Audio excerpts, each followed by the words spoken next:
Welcome to the People's Guild. Each week we explore the Splinterland universe with guests from all across the mythical land of Praetoria. Join us on our journey as we discuss the evolution of the game, the strategy, the lore, and the exciting path that lies ahead. To support the People's Guild, make sure you subscribe, rate, and review wherever you get your podcasts, and also check us out on PeakD, YouTube, and Twitter. To send your questions, suggestions, and epic battles in our comments through Twitter or email at thepeoplesguildspl@gmail.com. We'll feature the best in our episodes and maybe airdrop you some prizes. Thanks for tuning in and enjoy the show.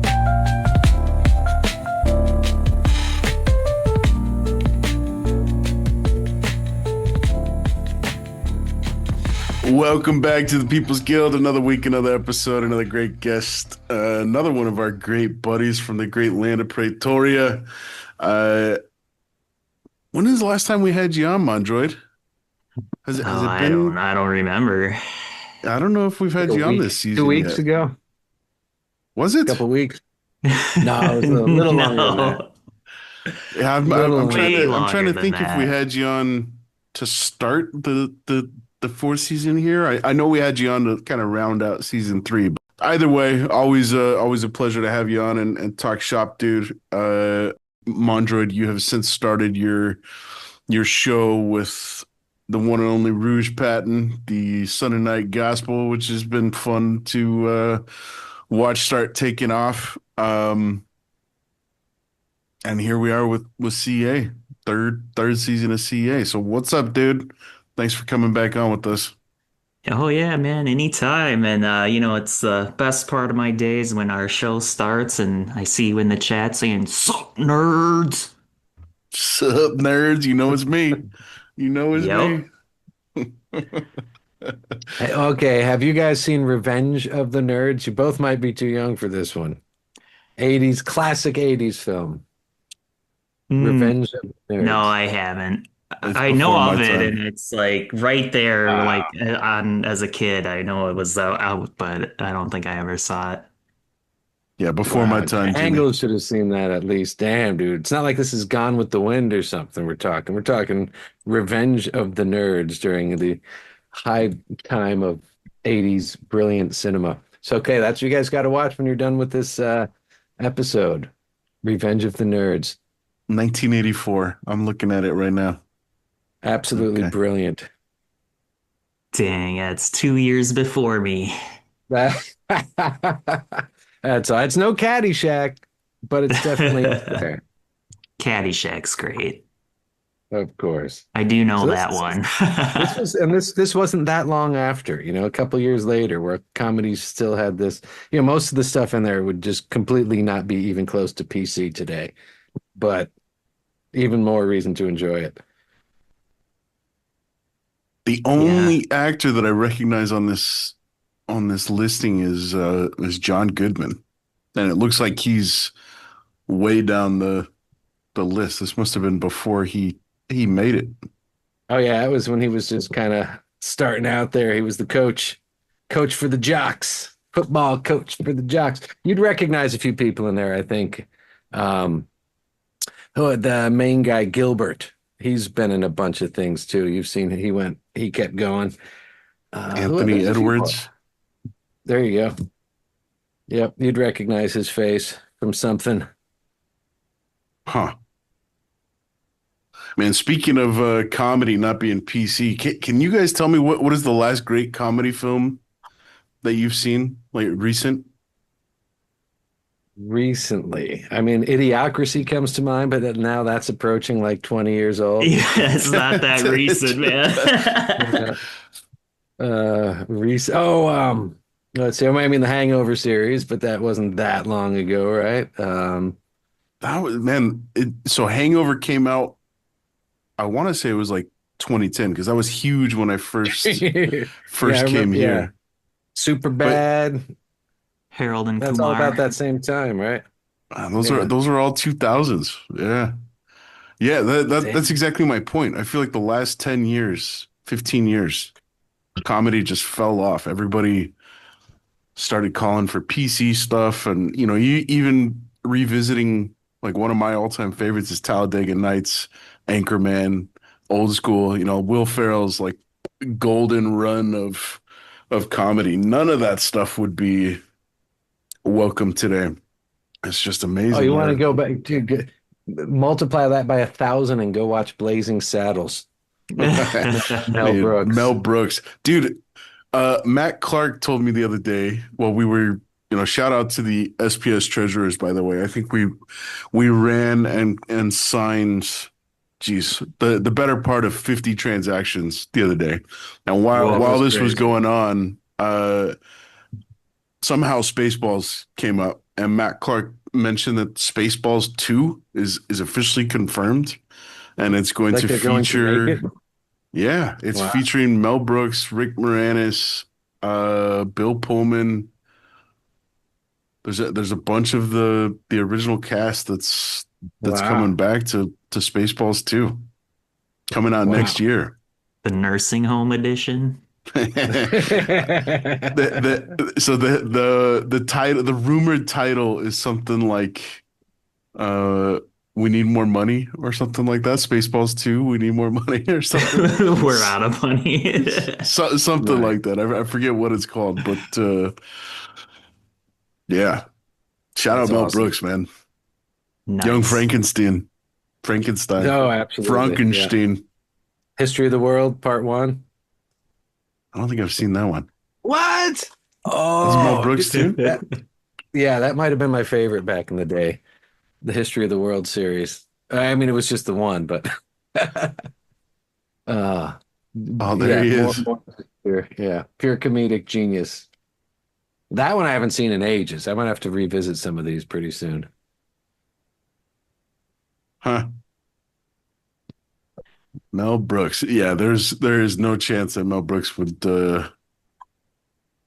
make it in today's comedy scene. Shoot. Well, yeah, I mean, you got South Park is still going. They pulled it Yeah. off. Family Guy, I don't know if they're still going. They pulled it off, being completely anti-PC. Well, And I mean, we're there being are wildly pockets of it. successful. Yeah, you're right. I mean, though, to be fair, those did start well did before start that earlier. stuff came. Yeah. I think it's more lack of talent than a call for PC, honestly. You think? Yeah, I mean, Dave Chappelle is, and yeah, absolutely. I mean, Dave Chappelle's another one. He's as anti-PC as you can get. Yeah, it goes back, what, 20 years, maybe more at this point, but it was also at a time where that stuff was still sensitive and they were just doing it anyway. They're like, the hell with you. This shit's Well, I fun. kind of feel like that's all in the name of comedy. It should all be welcome, and that's I haven't watched it in a while, but Kill Tony, we've talked about it before. That's one of my go-to comedy staples, and it's What? definitely I've never seen this. What is this movie?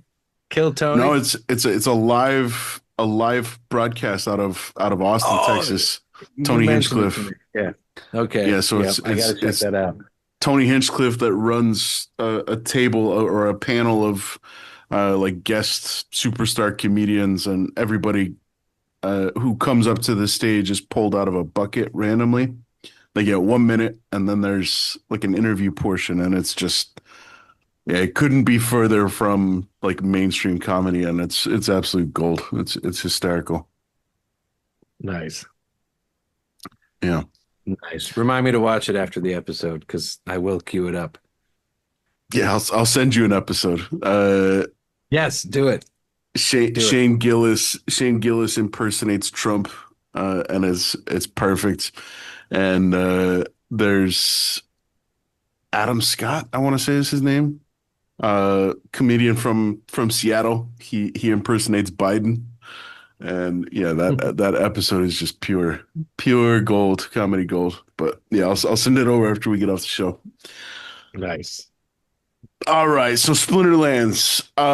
We got a laundry list of kind of potential agenda items. Is that what we're here for? Splinterlands? Sometimes some of the Until times. Mondroid derailed the whole thing and started talking about comedy. Sup, nerds? Yeah, that took us down the Nerds. rabbit hole. That's it. That's all it took. That's man. all it took for Jimmy. He yelled squirrel and I freaking ran with I couldn't help it.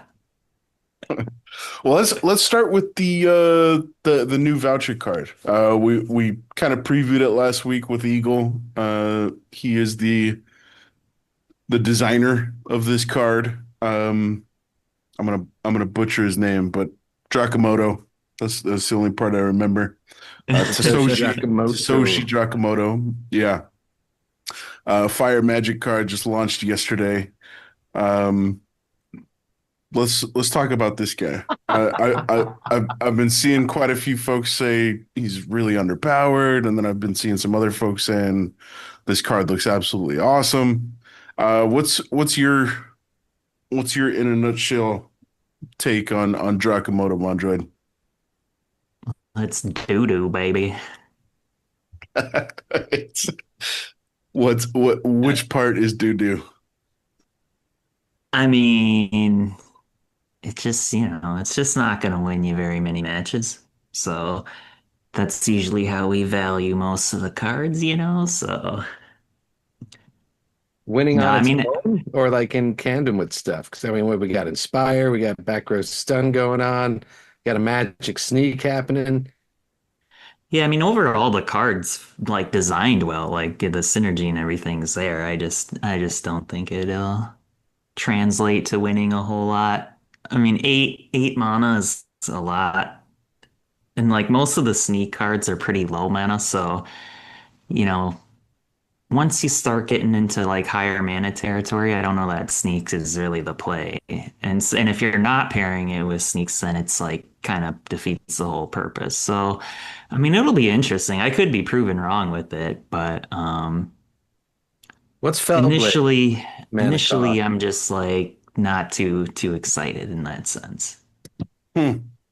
Yeah, Fellblade is also 8 mana.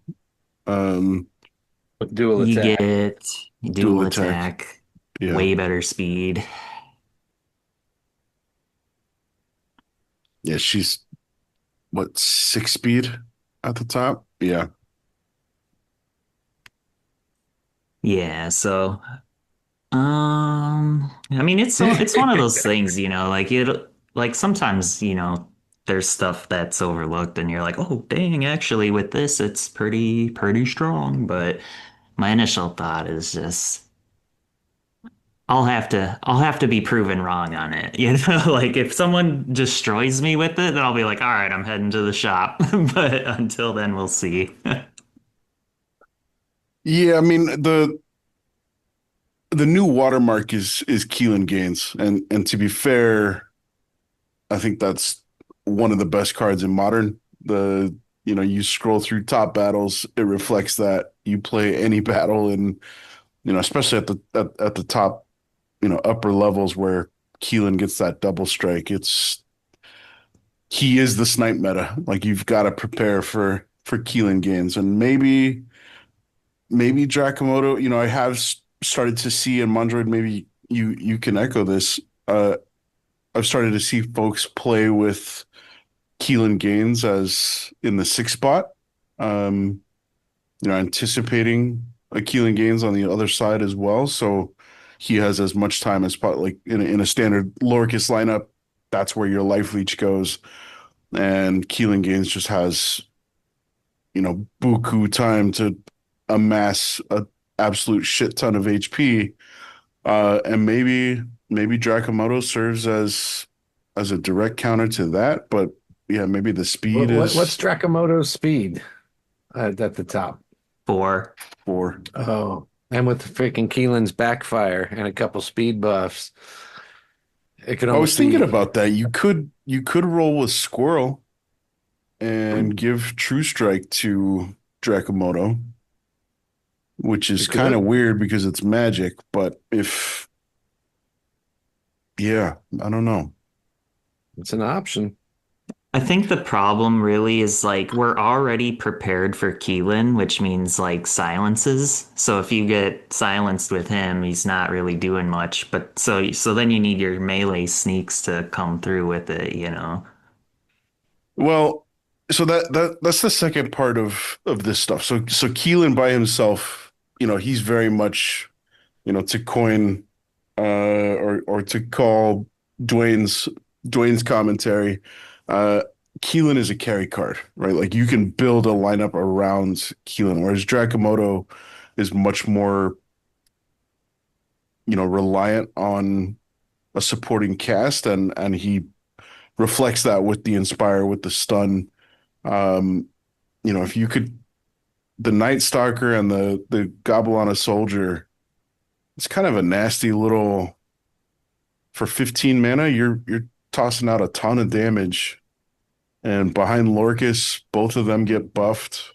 Um, Behind Squirrel, you can get True Strike on a couple of these guys. I don't know. It's one of those cards where, on paper he looks really awesome. And I was super excited when we were talking about it and seeing it for the first time last week with Eagle. I'm gonna retain my final judgment for I do plan on eventually getting that card. I'll look on the market and see when things start Save to up your come black down. foil potions. Oh yeah, it'll come down. I was gonna say I'm save your going to the black market, foil man. potions, man. Holy shit. I did that at first, but kind of not realizing it was 8 to 1 on the potion scale. It's like, holy shit. I just spent 200 black foil potions on 24 cards. 368 total for a max Wow. copy. Yeah, I didn't continue to max because I don't have enough vouchers with my only 14 node licenses and 2 million SPS staked. I don't have enough vouchers. Yeah, I never And all have I enough spend vouchers, and man. all I I don't spend know who's vouchers on getting these them all, cards. but I think we know. it's gotta be We could probably name Bunkus, but 3 names who have all the vouchers. Yeah. Yeah, there's pretty much like three people in the game that have enough assets staked, accruing vouchers to stay on top of this stuff. Yeah, to the marketplace for me. that's probably another reason why I'm hesitant on it because it's like there's just takes so many vouchers now that it's like, do I really need this guy? I mean, we'll see. Yeah. Yeah, I might be doing the old go to the marketplace thing too. Now, I like the guaranteed gold foil is awesome, and Oh your yeah. chance at a black foil is awesome when you're getting a regular foil version. But I don't know, it's still the whole, cost versus benefit. It's hard to say. Is it going to be better when it's a $5 card or a $4 card or whatever Azurcon decides to do to the price? Well, he was putting his money where his mouth is. I saw the conversation in Card Collectors earlier, and I think he dropped a bunch on the market for. He Low. was definitely the low price there. I don't know if he still is. It wouldn't surprise me if. Yeah, it looks like all of those got bought up. What On do a you have listed, like $450, $5? Yeah, I see his at 450 and there's 450. Yeah, slight undercut now yeah. of a tenth or a hundredth of a DEC. No. Yeah, just under. So what's that? Yeah, I don't know how to feel about the ramping up of the potions. I mean, I understand the logic, like you're guaranteed an epic card, so therefore it, in some sense it kind of justifies a higher potion cost to flip gold or flip I'm black, not but following that logic. What's the logic there? well, Because you're guaranteed epic. because you're Like guaranteed so. a much more valuable card to begin with. Like the baseline is much more valuable. So Oh, you're a paying for gold, it. well, So it's not like it's like, oh, a free card and like you're paying for that epic card, right? I get it, yes, but Yeah. You're I mean, saying if it's black foil, it's a major score, which it should be, but making that 8 times the cost. When I realized that's what was going on, it was just another one of those, this feels bad. I don't want to participate. Like I don't want to do this. I did it by accident. It was like shit. I didn't realize it was that much, and then I felt freaking like I was a sucker. Like God damn it. I didn't notice it was that much. I wasn't paying that close attention. Then I found out. It's like God damn it. yeah, I don't know. I don't know if 8 to 1 is the right cost. I mean, I do understand some of the logic, and I understand the If it was times the odds, sure. What if you could use as many as you wanted on it, but each one only improved the percent a tiny bit? Because I mean, it still goes from almost no chance to almost no chance, even with the potion. It's like the gold foil is like 2% to 4%. That's kind of substantial when you're rolling 100. It's still a low chance, but it has an effect. The black foil chance is so small, even with the potion, that I don't buy the 8-time cost being justified. mm, I mean, the reality is it's like they're just trying to find a way to require more of the potions for the people Well, that make them. well, that's what I was writing earlier. We got to break the pattern of introducing tokens into the game that don't have enough use case right out of the gates. Like saying, "Oh, we'll make use for it," but then you have all these people, especially whale accounts, making tons, harvesting so much of this stuff and then just sitting on it. And then that's what generates the problem. Oh, we have all this stuff that's just sitting there. How do we use it up? Oh, let's just make it super expensive to, you need so many of them to do anything that unless you're one of those top accounts making tons of this shit, you're kind of left in the lurch. For sure. I don't want to mean, be in the lurch. is it what The is lurch a doesn't lurch? sound nice. What is Yeah, I that? don't know what it is. It doesn't sound like a place I want to be. Use your imagination, Jimmy. It's that space. It's the space between your lip and your mustache. After when your mustache curves over your lip, that's the lurch. The lurch. Oh Oh, damn, man. yeah. I wouldn't want to be in I had to there. look that up real quick on Google. The lurch. Now, I will say at silver level for my boy Thugan, 2 magic, sneak, inspire could be useful down there because nothing does any damage. Dude, I love Inspire. I think it's one of the most not underrated because people get it, but it's so powerful when used properly as a support. It really is. Well, Yeah, especially with somebody like Lorcus and Night Stalker or the Or soldier. freaking, let's go to Fina Venom and some brawl action. Oh yeah. Give her a little. I do a couple inspires on her, and it's almost unstoppable because she has the piercing up top. It's just like, forget about it. Forget forget about it. about it. Forget about it. That's a lot of Hey. stun on the board too. I love stun, man. Stun is fun. Yeah, Stun's another one that's underrated. I remember back in the day, you used to do like deliberately do stun meta matches where you're just like if it was a heavy hitters match, I'm just like, how much stun can I throw up there? And it would make all the difference. Like all of a sudden, you're just freaking crushing your stunned opponent, or all of your stuns miss and you punch your computer. Ah! I don't know anything about bad RNG, so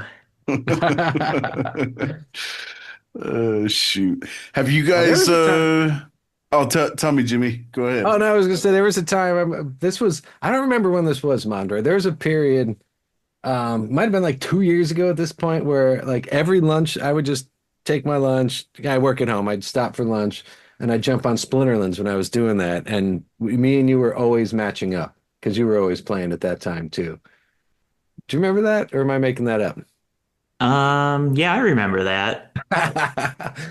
Where we did, and it was actually pretty good. I mean, you definitely beat me more than I beat you, but I definitely got my fair shots in back in the day. I can't remember when Nice. the hell that was. But yeah, and then we'd talk about it. We'd freaking you jump on Discord and be like, "You bastard, you just did." Yep. I'm gonna send you to the lurch. That that's still the best part about Splinterlands, playing other humans. The Mhm. social element is so much fun, man. The amount of shit talk that I engage in when I'm playing in ranked, that's the real reason I want you back on the leaderboard in modern, Jimmy. It's just so I can talk some major shit. I got to get up there, man. I'm working on it.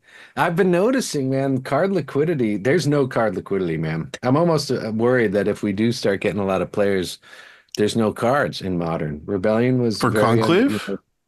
yeah. You go try to buy anything right now and tell me what you can get. Like you want That's to go buy good some Mac? though. Isn't that a Maybe, good thing?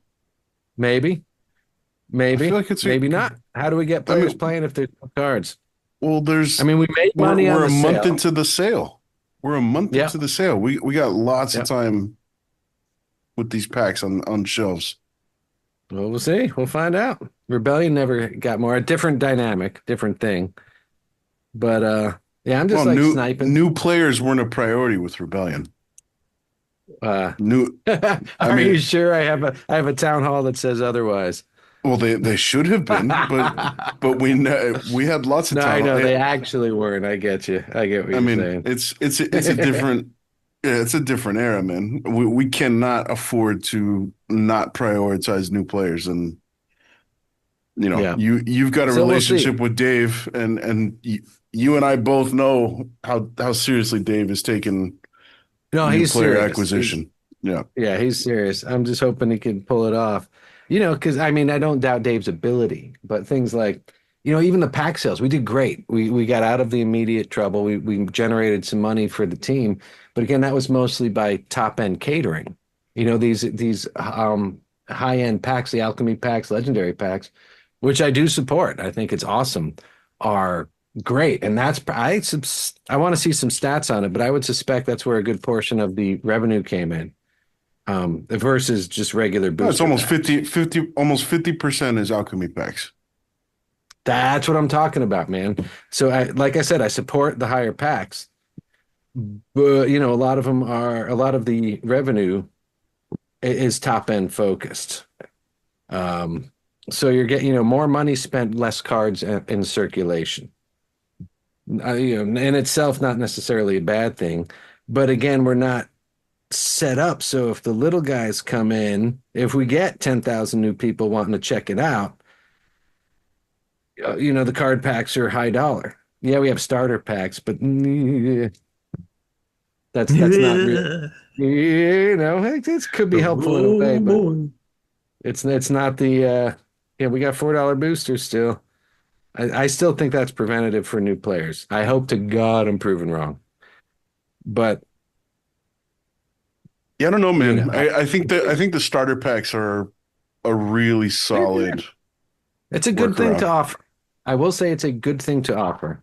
But again, for legendaries, for lottery impulse buys and stuff, it's not. I did a couple $4 lottery impulse purchases, and I was just like, yeah. Again, yeah. I was like kicking myself for doing it. But the $2 lottery purchase is still, I don't know. I think we'd still sell more packs and not overprint and offer all the high end stuff. So we'll see what happens as we move forward. We got the high end shit in place. We keep perfecting high end stuff. I want to see more low end perfection going on because that's what we need more than anything. I guess that's my point. And it's baby steps. We'll be getting there. We've been experimenting. We've done some great high end shit with this set. Absolutely. Totally stoked on everything. Totally stoked on new foils. I just want to see more access brought into the game for when we do start getting thousands of eyes a day on the game. Yo, did you see I want to say it was Bulldog that retweeted it and called it out, but there was a official Splinterlands ads being run on Twitter a couple days Nice. ago. What? How'd that Official happen? ads. Yeah, I don't know. No. Advertising? Must have been Blaze's handiwork. I'm assuming. Bam. That's Um, badass. And that's yeah. kind of what I'm talking about. Yeah, let's be ready for it. We got the new thing in place, the tutorial. Yeah. Have you guys played the most recent I edition of campaign? No, I haven't done even the original one yet. I gotta do that because I know they updated it on Tuesday. I was told to do it after the update. Yeah, there's 4 new chapters, 5 new chapters, 4 new chapters. Nice. There was one that I actually lost the battle on. I love, dude. So that's what I was gonna say. 12.3. Gertrude Chompsbury. You play a 55 HP troll orc, I saw a screenshot of Yep. that tavern today. and honestly, okay. So the campaign by itself, I think, is cool. It's a very necessary addition to the game. We've got to have these these battles with training wheels, walking people through what's what. The Yeah. whole purpose of this particular battle that we're talking about is RNG. You're meant to stack speed and lean into dodge. Uh, but because these cards are so underpowered, you're dealing like 4 or 5 damage per turn, and you're reliant upon this troll, 1 speed troll, missing an ungodly amount of consecutive attacks. Is it hard? Is it like the odds aren't stacked enough? Like he doesn't miss enough type of Well, situation? the point of the lesson gets across in the first like 5 rounds, but you're required to because he's To got win. 55 HP, it takes 10, 11, 12 rounds to actually win. So you've got to have some crazy RNG to yeah, it's a little over the top. Like I saw Sylvester somebody Stallone. joking in tavern, if the purpose of this lesson is trying to teach that RNG is going to come fuck you, then well done. When I did it, I actually got it on my first try, but my highest speed monster with the evasion got wrecked right away. And then my guy who was only like 2 speed faster dodged like 6 times. You got it on your first try. I played the same lineup probably 5 or 6 times in a row. Uh, Same lineup as I was seeing other, like, I tried a couple times, failed, went into tavern, saw a couple of other guys posting the same lineup and succeeding on the first try.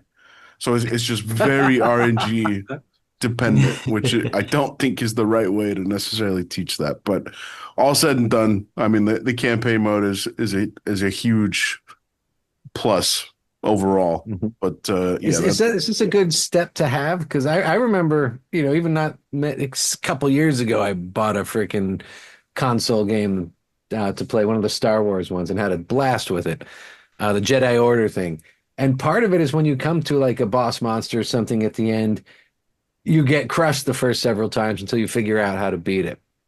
Is it good? And you're just like, oh, and then you get really determined to just do it. Of course, it can be frustrating as you're trying to do it, but typically that's a positive, isn't it? Like that type of thing in a video game where you hit this wall and you got to be like blast through it somehow, just get better. um That's a no. yeah, I mean, I'm trying to think of a way to put lipstick on that pig, dude, but because Yeah. I was playing the same lineup every time and it was actually the winning Yeah. lineup, it was just RNG that was kicking me in the Gotcha. ass. Because the troll has, I want to say it's 8 damage and piercing. Whoa. And the highest HP and shield that you've got is substantially less than 8 HP Yeah. and So if he shield. gets lucky a few times and you get unlucky a few times, Yeah, you're screwed. toast. Yeah. Yeah. And Pretty that's much. exactly what happened to me.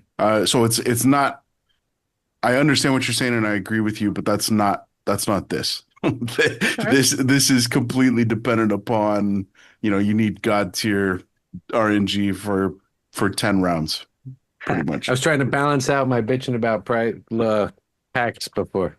Point out some positive stuff. Like, yeah, it's good stuff. Let's go. Yeah, Oh, Mondroid, are you using the? No, go. I no, was go gonna ahead, ask if man. he's using foundation cards at all. Have I used them? Yeah, are you slipping them into your No. battles and kicking ass? I checked that box that turns them off, so I never have to see those things. I want them completely removed from my ranked experience, to be completely honest. Are they that bad? Like, is this something we should like? Well, Our new players gonna? they're all I, level one. I They're mean, level 1 and they're designed to cost more mana than I saw that with the mana, like being super expensive for what you get. Do you guys think this is like a good thing or a hindrance for new players when they start playing this? I think it's fine because you're not meant to just rely on them forever, you know. They're just supposed to Cool. get your foot in the door and like give you something, you know. So like you kind of Yeah. get the basics of like, oh, this guy's my tank, this guy shoots stuff, and you know what I mean. And Mhm. eventually you're supposed to like transition into real cards, I imagine, is you know the goal. Okay. Well, that's so good. I played in silver a good bit on my alt account. I was playing up through modern for the first time in many months, and I was running into a ton of guys playing the foundation cards successfully. It's a Nice. great supplement. I don't think it's necessarily designed to be, this is your playing deck. But there's a couple of cards in there that are, they're great for what they are. And, there's some legendaries, there's some epics that have some good abilities, and you start pairing them with, some of the summoners from modern, whether it's Rebellion or Conclave, and the cards aren't trash. They can definitely get you some wins. So yes, for the lower levels, I think they're awesome. I will never reach for them in Mhm. in ranked. So Well, that's good. I Then it just want seems them like removed. they did their job. They did their job, and then you want that incentive to eventually start buying or renting the real quote real cards. So good to hear that the target was hit with those. I will say the artwork is badass. Yeah. Yes, I agree The with you there. artwork's sweet. Should put that on the real cards. There's a couple that I would trade in a heartbeat. You can have your happy quokka. I want that. Even the unicorn is pretty cool. Yeah, Yeah. that quokka.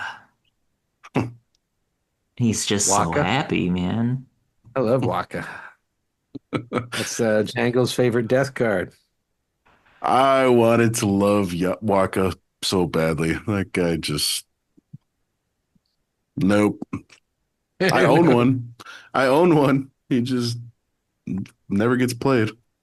He was meta in 12 mana, melee only, death only. Who got the poisons, man? The poisons. Shoot. All right. Well, let's there's been a good bit of conversation around when are we going to see a little bit of a shakeup in the reward shop. We're coming up on a year that we've had this current Rebellion rewards set available for purchase via Glint. Um, the titles have been sold out for, gosh, I don't know, a year at this point, almost. Yeah, I missed the titles. I'm positioned to get all the next ones on the first day, though. It's Oh, this goes pooling back up. to what you were talking about earlier, man. We gotta Yep. have like constant rotation in the shop and other ways Oh yeah, we're gonna have to people spend this getting stuff. maxed sets in the new season. Honest, in the first season because of how much glint they have. Honestly, I don't want to see reward card sets anymore, man. I want to see them rolled out the way they used to. You know, It a needs to be couple at a small time. batches. I agree. Yeah. And then constantly changing. And you didn't know when one was going to be gone unless you were following the data, which had it like listed and you knew it was approaching the end of its print rate. You didn't know when something all of a sudden Phineas Rage is no longer in chests. You're like, shit, I only needed a couple more or whatever. I thought it was much more effective in small batches. Plus, then you Well, it weren't just keeps dependent things on fresh. yeah. It keeps Oh, it that's keeps a the big meta part of it. fresh. Yeah. Big part of it right there. 100%. Yeah. 100%. And yeah, and then you're not dependent. Like right now, people can just, bots can live off of free reward cards because there are so many, and many are powerful. If you Well, Yeah. look at we're never getting summoners again. Knock on wood. thank That, God, that was the yeah. Woo! yeah, that My was a big balls still problem. hurt from that one. Yeah, I mean, the biggest problem really is there's just too damn many cards. Like Mm-hmm. free Yeah. cards too is what I'm talking about. It's like really kind of puts a damper on how much you need to, spend on pack cards when there's what is it, 43 free ones you get? Yeah. Yeah. Yep. And we're gonna have a lot of existing community members getting them really quickly when they come out. Well, I mean, so I had been stacking glint for a substantial period of time going into the next, going into the Rebellion card release. And I want to say I had, it was better part of a year ago at this point, but I want to say I had maybe 4 or 5 million glint ready to go. Uh, and it still took me, I want to say it was we got the new cards in August, and then I want to say it was maybe November before I had pretty much everything maxed. Uh, I mean, because as soon as you buy the first, second, third batch Well, of yeah. chests, it becomes prohibitively expensive, and it's just not worth. It's Which is just a not good worth it. dynamic. Yes, I like that dynamic. But it's still, with people look at some of those top accounts with tens of it, like what, 50 million glints saved up or more. It's like, holy shit, they might be a little more willing to go a little deeper into those chests. Like I only ever go first level. I'll buy all the random chests I can get. The cheap ones and then the mid-level ones, usually all of them. And then depending on the ultimate chests, overall, I typically don't feel like the value is there in those. I might be way off, but whenever I do splurge on those, I'm always like, it's a lot of potions. Which one? The ultimate chests. Oh yeah, that's like the worst I'm one. always like, yeah. So I always kind of feel like that one's not really worth it. I'll buy 10 every once in a while. And again, 9 times out of 10, I'm like, oh, I wish I didn't buy those 10. but do you But do you then have I'll your buy- cards maxed, Jimmy?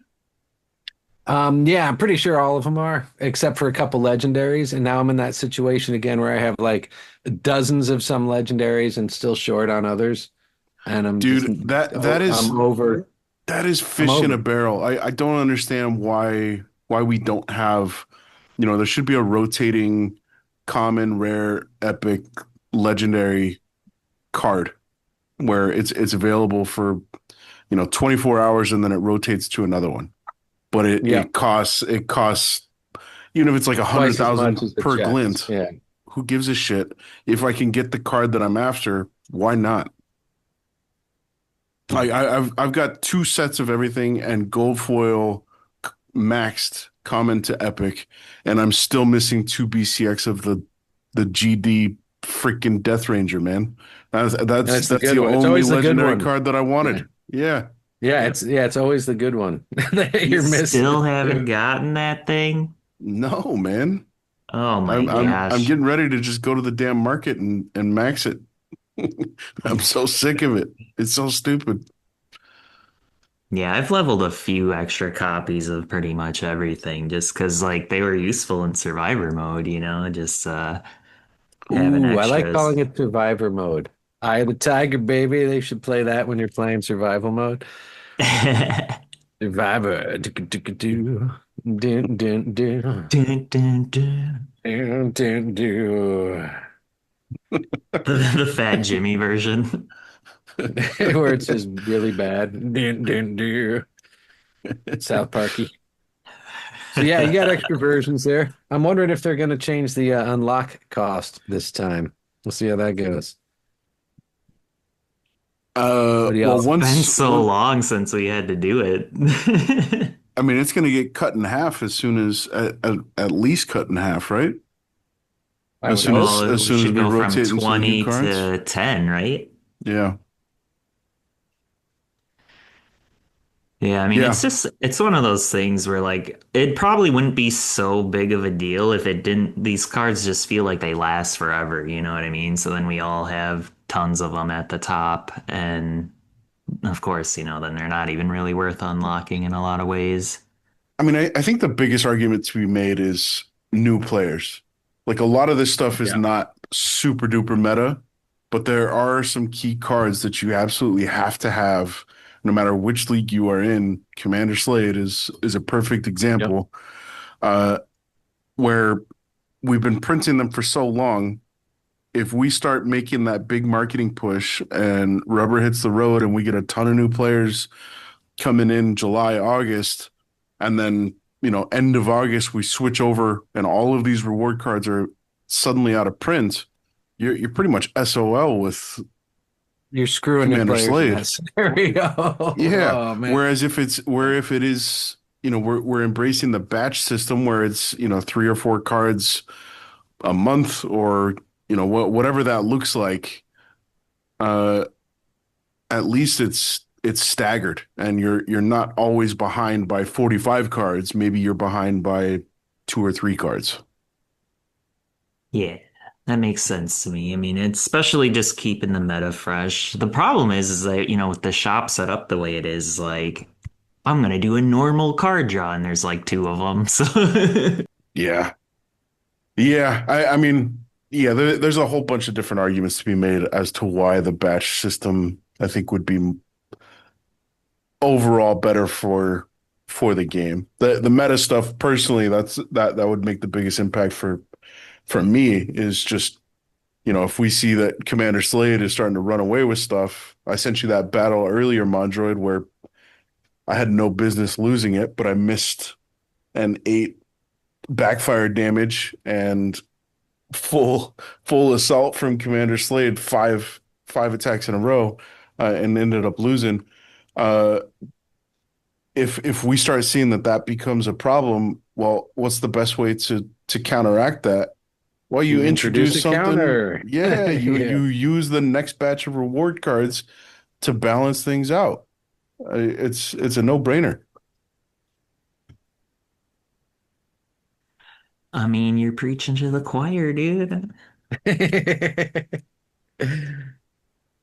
We're getting there. Baby steps. We're That's getting gonna there. Baby that's steps. that's the name of this The thing is, episode. we got to Baby go a little steps. quicker with these baby steps because we've identified issues, and I'd like the last thing I want to see is the next set of reward cards to roll out the exact same way as the last one. And I have no idea where they're at with that. Maybe there's no chance of that happening. Maybe there's a 100% chance of that happening. That's part of the things that keep me up at night, but not knowing. Well, our boy Dave's on it, right? Dave's the man, but he can only do so much. I believe 100% in Dave's philosophy. 100%. I know he's got the best interest of the game, and I know he knows what we need to do to really get the rubber on the road. He knows what's going on, but it's not always the easiest thing to implement, and kind of have to convince certain people that it's the right move. Well, I mean, I think a lot of the stuff that we've seen over the last couple of months since Dave, kind of was introduced as part of the leadership team, is experimentation is very much a part of how we are moving forward, and Yeah. that by itself represents, something great to me that the likes of which we haven't had since I've been here.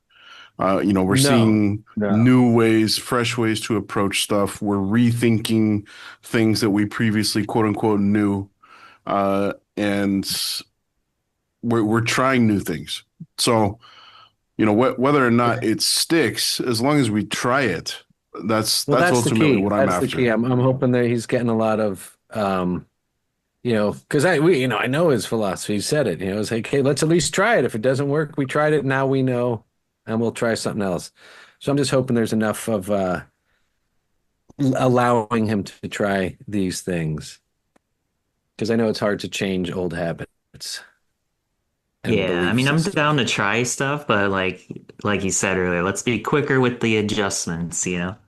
That's what we need. We need to quicker, more willingness to try and just like let's because again, like if the next set of reward cards comes out and it's a full set just like the last one, and the unlock fee is the same as the last one, oh, I don't know. I'm just gonna go into tavern and post the meme of the guy getting kicked in the balls over and over and over. Well, Some No, people I'm kidding. like I that actually wouldn't though. do that. some I wouldn't people do like that. that. They do. That's a good point, Mondroid.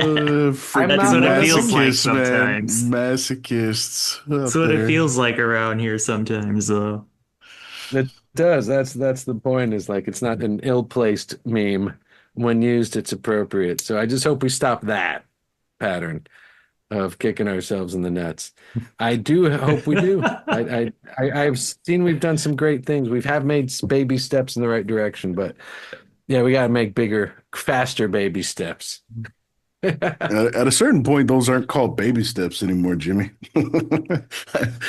Faster, bigger Well, baby I mean, steps. okay, That's like yeah, toddler steps. Let's make some we're getting there. Usain Yep, Bolt yep. strides. Yeah. Well, there are variations, man. I was 12, almost 13 when my little sister was born, so I got to watch the development and there are definitely smaller and bigger baby steps. I can verify that fact. And the baby steps get bigger and faster as that baby gets more confident. So yes, so hopefully soon we get out of the baby step stage and into the toddler step stage.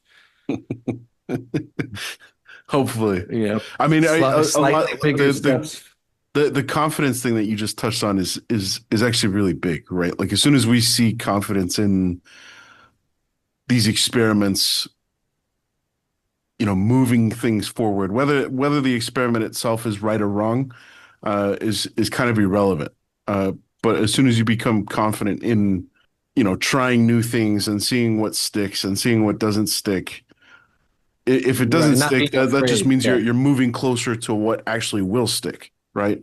And Yeah. yeah, Yeah, yeah. no, that's true, man. I saw a great Einstein quote. I think it was Einstein. No, Edison, sorry, saying, I didn't invent the light bulb. I invented 1,000 ways to not make a light bulb. Mm, bingo. And we're approaching that number. So pretty soon we should be hitting that light bulb. I don't know if it works that way, but Well, his point was, I've tried so many. It wasn't just like, oh, I tried 3 times and You got learn it. from the mistakes. Yeah, so exactly. so you're And saying there's a lot of we found out what hasn't worked, right? right. That's the point. We find out what hasn't worked. And even any new experiment. If it doesn't work, you're like, all right, that doesn't work. Great. Put that on the list of this shit don't work. And we're gonna try something else now. Yep. Dave, Yep. what should we try next? Bam. Because he's got a lot of great ideas that I can't wait to see tried. Just accepted and tried. Oh yeah, I'm sure we've all been funneling him our best stuff. Dave and Blaze too, man. I can't neglect to mention his name in this. He's got some fantastic ideas and he really understands, the directions we need to be Yep. experimenting in. Totally. Completely agree. So speaking of best ideas, Mondroid, I know that you had pitched a couple of your own to Dave. Since we're talking about reward shop stuff, you mentioned new types of reward chests. Is there something in particular that we haven't touched on that you've kind of been batting around in your conversations with Dave? Well, so I've always been partial to restoring some of what we had before, where it was like a non-soulbound card that you would feel awesome about pulling. And if you wanted to use it, you could use it. If you wanted to sell it on the market and buy some other stuff, that it'd be awesome to bring some of that feeling back to the rewards, because right now we just have SPS essentially is the only thing with real monetary value. And so of course what happens is that a lot of people just have to Sell sell it pressure. to Yeah, yep it's to definitely self pressure. Yeah. yep. And so I think an idea that would be pretty cool is if we had a set of like non-soulbound reward cards that go along with like the soulbound set. So like there's obvious reasons to kind of do both, right? Or there's pros and cons to both is what I should say. And so I think it'd be cool if there was just like maybe it's like part of the jackpot chest or whatever. If there's like let's say four legendary cards that were non-soulbound and part of the new set. And then just kind of add them to like the jackpot idea and then you can have like gold foils, black foils, whatever, right? And just like, because we've talked about chase cards from the packs, but we don't really have chase cards from the rewards. Like, you can get a gold foil legendary from your chest or whatever, or your draw, but it's kind of like, all right, whatever, I can't do anything with this if I'm not a gold Or foil you're player. bummed because you needed one more to max something, and now you just have a gold foil at level 1 or at level 2. I just burn that Right? shit. I send it straight to the fire every time,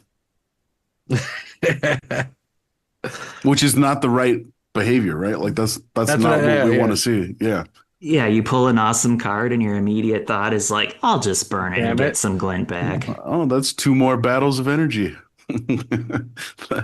Great. Yeah, Great, great. that sucks. Yeah, I mean, I would love to see that approach. I would also love to see, you get a like a free unlock of any one reward card. Yes. I like Yeah. that one a lot, man. That would be Yeah, huge. that's one of my favorites too, where it's just like pick a card, you can unlock it without paying the fee, and it'd just be like that additional kind of like reward. And maybe Hell that's yeah, and like the best retro. way to go about it as far as like, the non-soulbound factors. Like sure, you keep everything soulbound, but then you add a way like a free unlock from a reward drop or something. Mhm.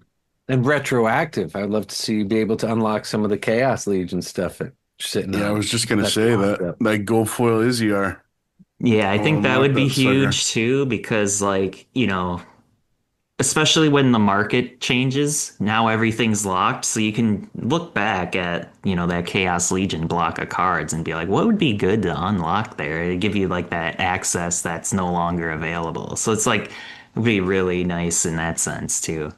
I don't know why did Chaos Legion get locked permanently? What was the thought process there? I don't know if I understand how does that benefit us? Scarcity, bro.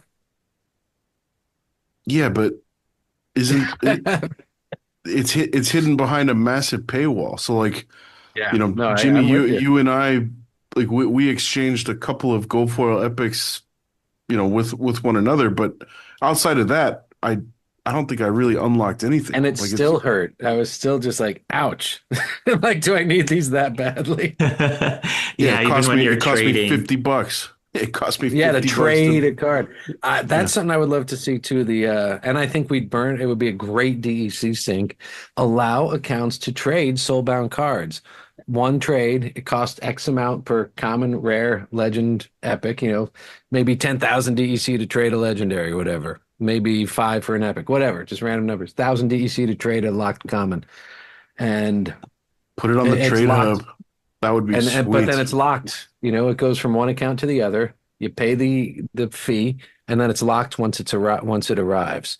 Yeah. So that eliminates the exploit of bot farms selling cheap cards. Who cares if bot farms are balancing out um, a couple cards? Their win rate's not going to go up that much if they actually balance out their reward cards that were slightly imbalanced. It's more for players to be like, all right, I don't feel screwed right now. Now I'm going to be able to round out my set. So you have two happy participants. You burn a little DEC. And, it has to be affordable too. It can't be 100,000 DEC for a legendary. It's got to be like, oh yeah, let's make it Yeah, so it's people just like a want. trading fee. Yeah. Yeah, yeah, a low fee that ends up burning a lot of DEC. Yep. Yeah, I mean, as long as the cards being traded are the same rarity, so you can't do like legendary for a common. Sure. Yeah. Yep. It's I mean, like I the got a million Kulu swim hunters just sitting there waiting for the day they could trade them. And I got a bunch of people who I know want them. And they're sitting on all the Izzyars I don't have. yeah, there's a couple cards that I really want for my alt from the Chaos Legion block, the weapon trainers essentially. In Those gold cards were foil. so good. Those cards were so Yeah. good, man. I So miss it's I miss Avis, yeah. Sturgis, That's another one I didn't Skoke. get. Skoke Dust Skoke. Flight. Skoke was awesome too. Yeah. They're so nice in like silver gold foil because, you're doing 3 damage essentially Yeah. Mm, with Lorcus. So it's like, yeah, pretty nice for wild tournaments. wild. I That's have pretty not much the dabbled. first thing I would do is unlock my Skoke, my gold foil Skoke, and put it on my alt. Hmm. Bam. What about delegating a soulbound card? What would the damage be in that?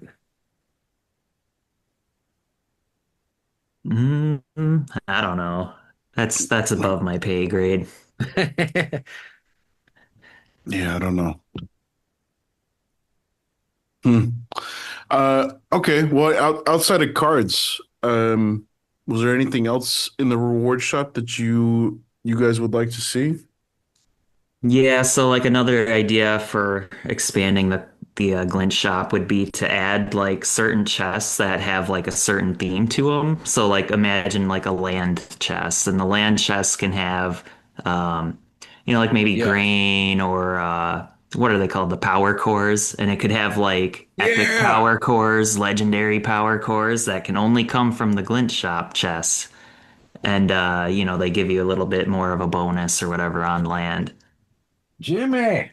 So like a Bam. land themed chest would be sweet. I think you could do like a gladiator chest where it's like whatever types of um gladiator packs and stuff, but also have like a special gladiator kind of promo card that only comes from the gladiator chest in the shop, like a unique gladiator.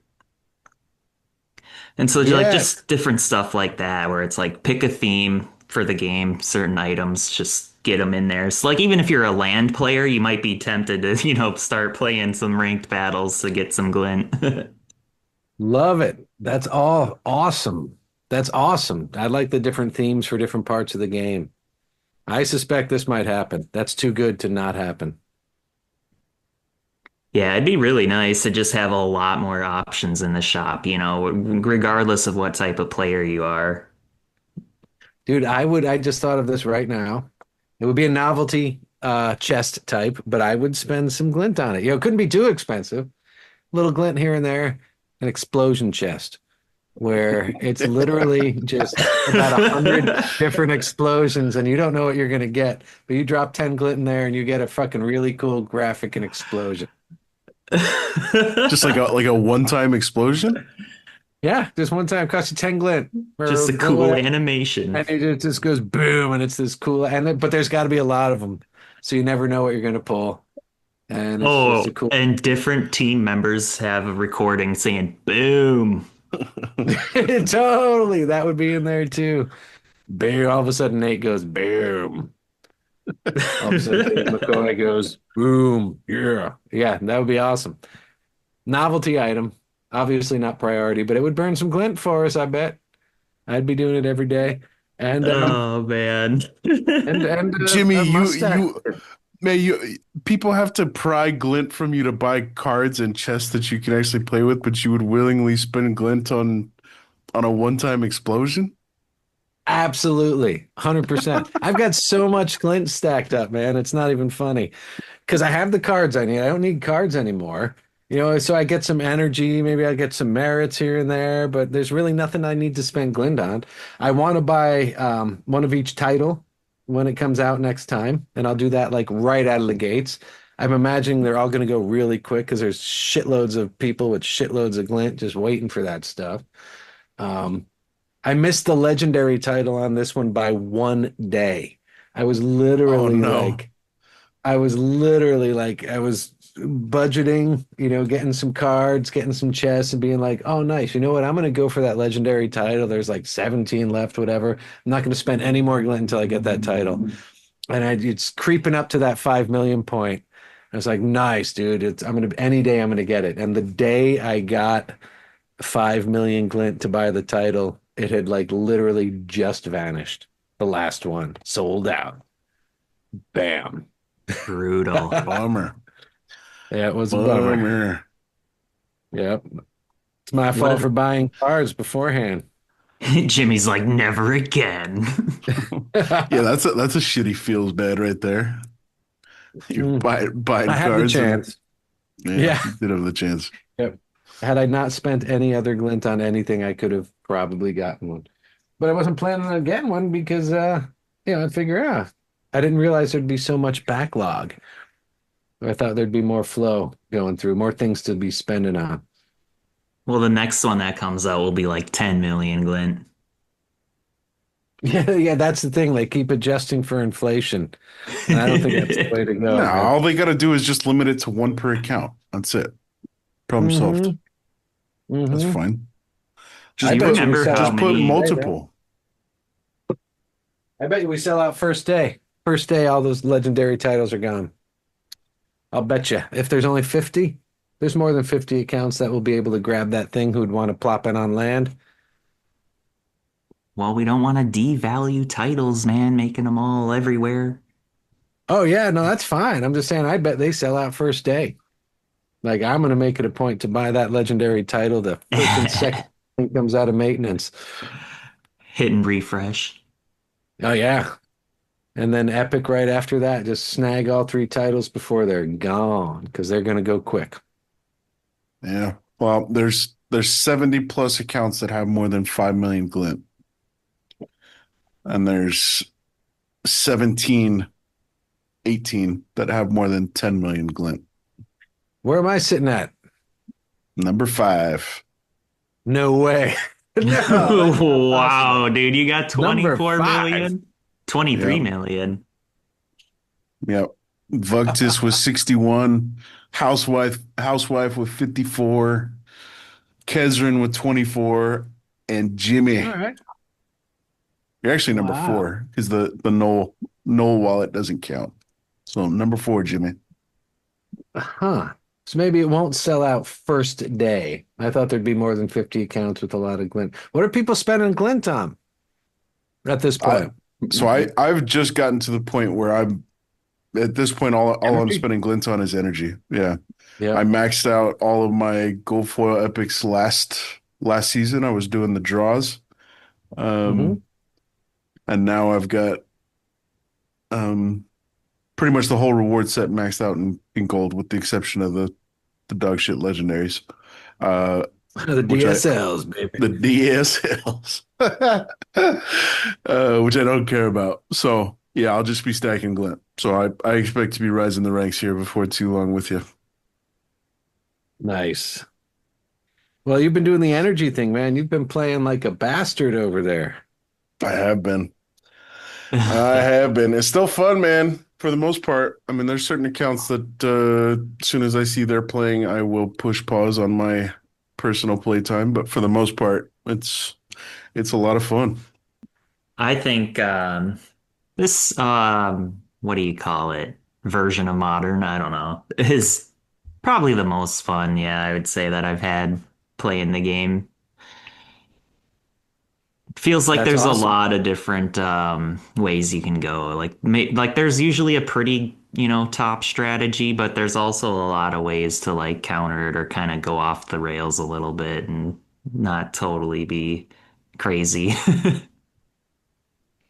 Well, it doesn't feel like, with the Chaos Legion Rebellion Modern, we very quickly found ourselves, that was pretty much the entire premise of that huge article that I wrote was that everything was so stale. You knew exactly what was coming, whether it was 17 mana or 60 mana. You knew what the other team was putting up, and it just EGR triage coming down the pipe right here. Exactly. It just there was no regular evolution of the meta. Everything was stagnant and stale, and who got the better mimic package by round 15. That was the decision maker, and Yeah. that just wasn't fun, man. So it feels like things are very different this time around. I'm generally very happy. Like Tofu Vanka is still a very strong play in certain circumstances, and there are some answers now that were previously unavailable. And like we talked about during test, I think we saw some new big winners come up like EMP and Squirrel, which offer counters to some of that stuff in their own right. So yeah, generally speaking, I think I'm with you, Mondroid. I feel like this version of Modern 3.0 is by far and away the most fun and balanced that we've ever been a part of. Well, some of the Yeah, bloodline stuff also offers like indefinite development evolution. Just offering bloodlines just means we could be changing things up, really shuffling things up at the drop of a hat. A new reward card could change the meta with a bloodline addition.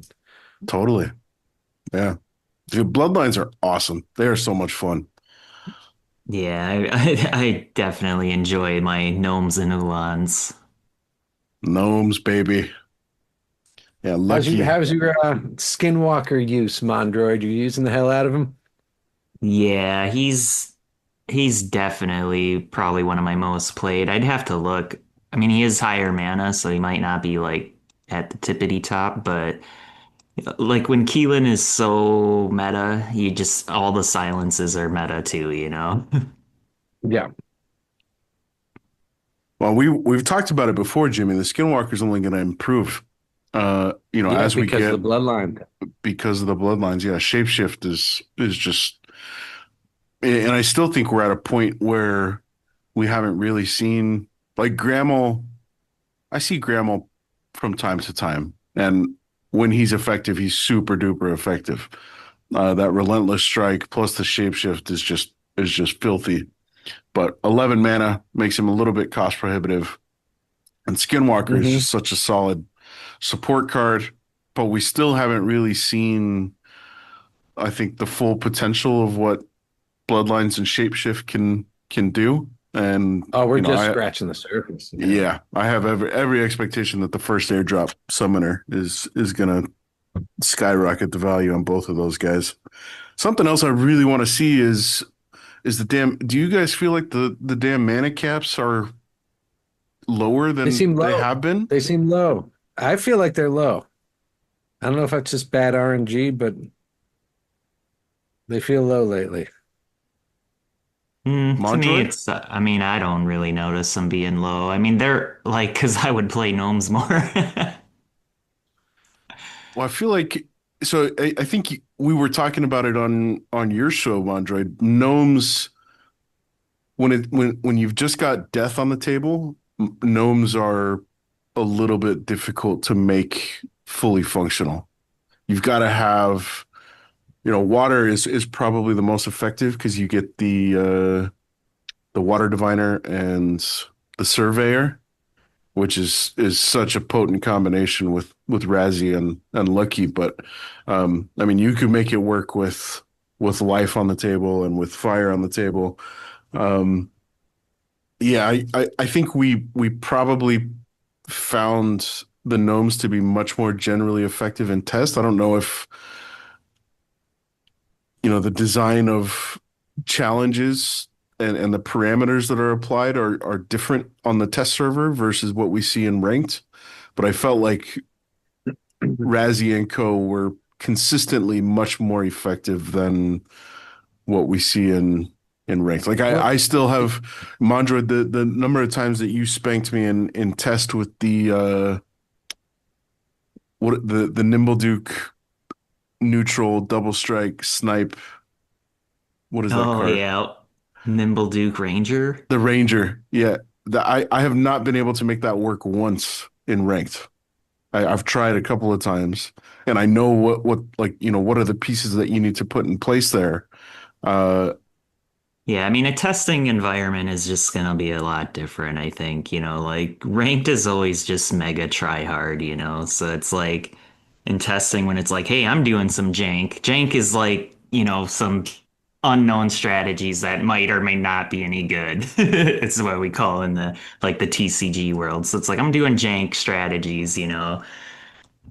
And it's like if we're both testing doing random shit, right? Like one of us is gonna win. Doesn't mean it's good though. Well, did you guys see Tofu's post from I think yesterday where he was showing some stats for modern cards? yeah, And Yeah.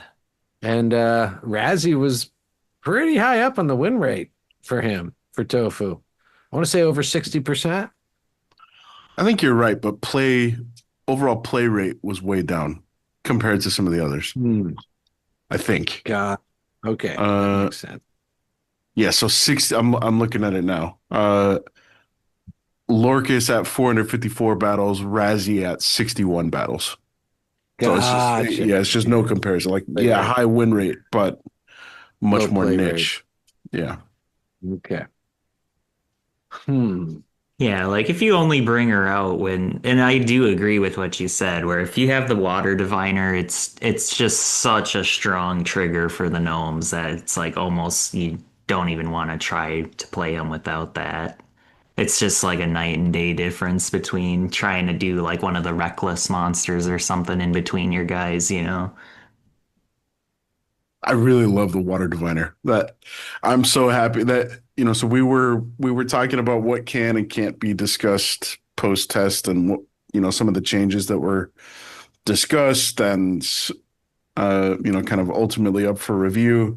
Water diviner getting the taunt was I'm very happy that we were able to get that one overturned.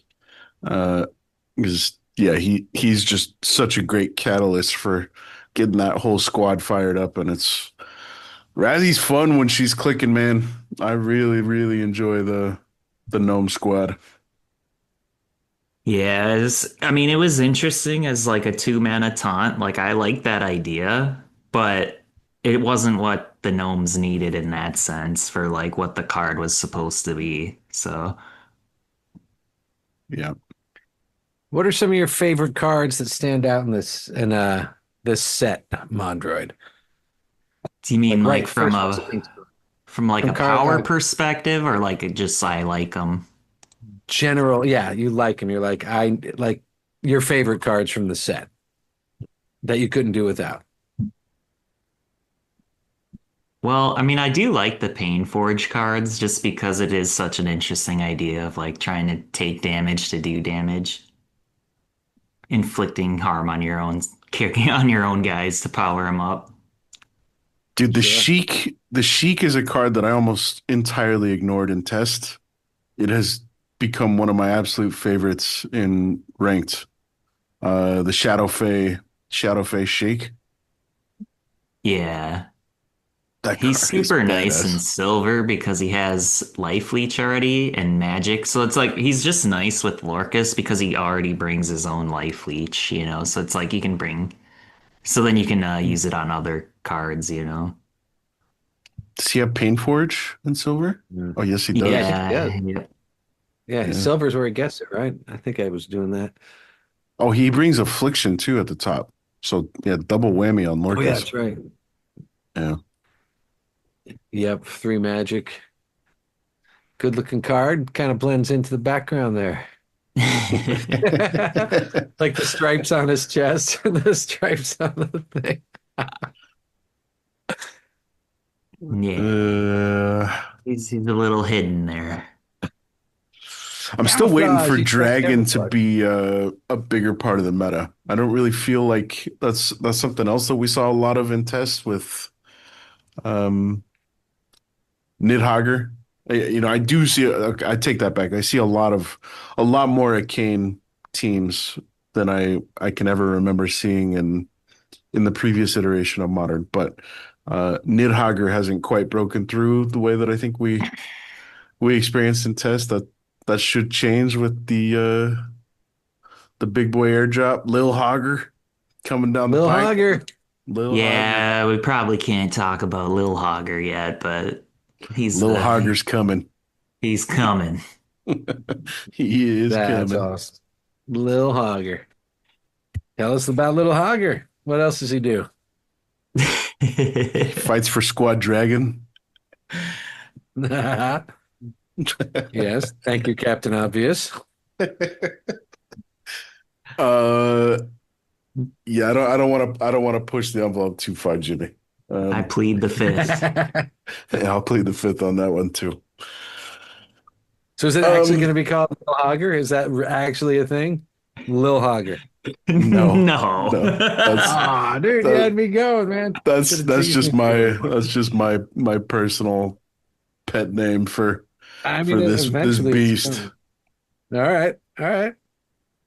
I mean, I would eventually love to see a Lil Hogger.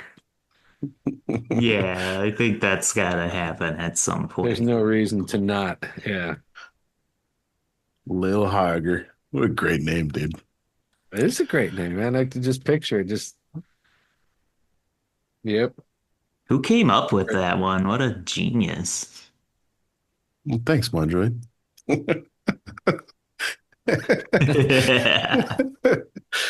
Let's shift gears here, dude. So talking about other ways to help people spend energy. So there was something Bulldog was talking about, how excited initially he was for black foils and he thought having the real chase cards getting introduced into packs was ultimately such a step in the positive direction for Splinterlands, and he retraced on all of that and was pointing to Glint getting so overly inflated because of the prevalence of black foils that he felt in order to keep up with the amount of glint that he was earning and the energy that he was earning as a result, he needed to outsource his account to a scholar. And you put this in your notes as something that we could discuss. And I'm curious how you've thought about, how can we deal with the excess glint inflation and therefore energy inflation, or extra superfluous energy.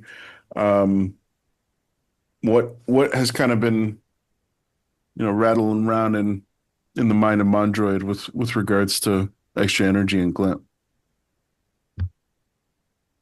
Well, so I did see his posts on that and then made a comment and stuff. And so, it's if that's how he's feeling, like and that's what he did, then it's not really the behavior we want to encourage. That's kind of like the whole scholar issue, if you want to call it that, where it's like I can't play enough, so I need to turn my account over, even though I would like to play myself.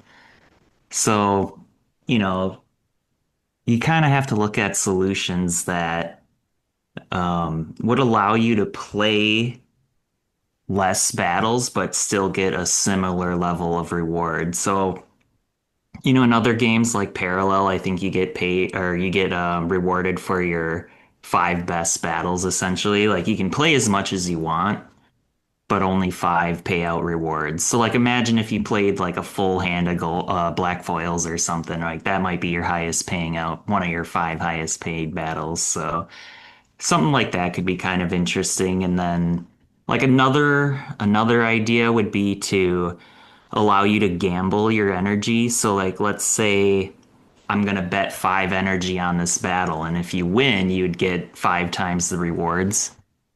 What are what the Interesting. implications are there? Is that gambling? Well, I mean, I don't know. I'm not sure how that works with the with the fine written print, but I mean, does it feel like gambling, or is that just how my mind is interpreting it? Because it kind of, that's the first thing that I'm thinking is like you're pretty much 5xing your ante, right?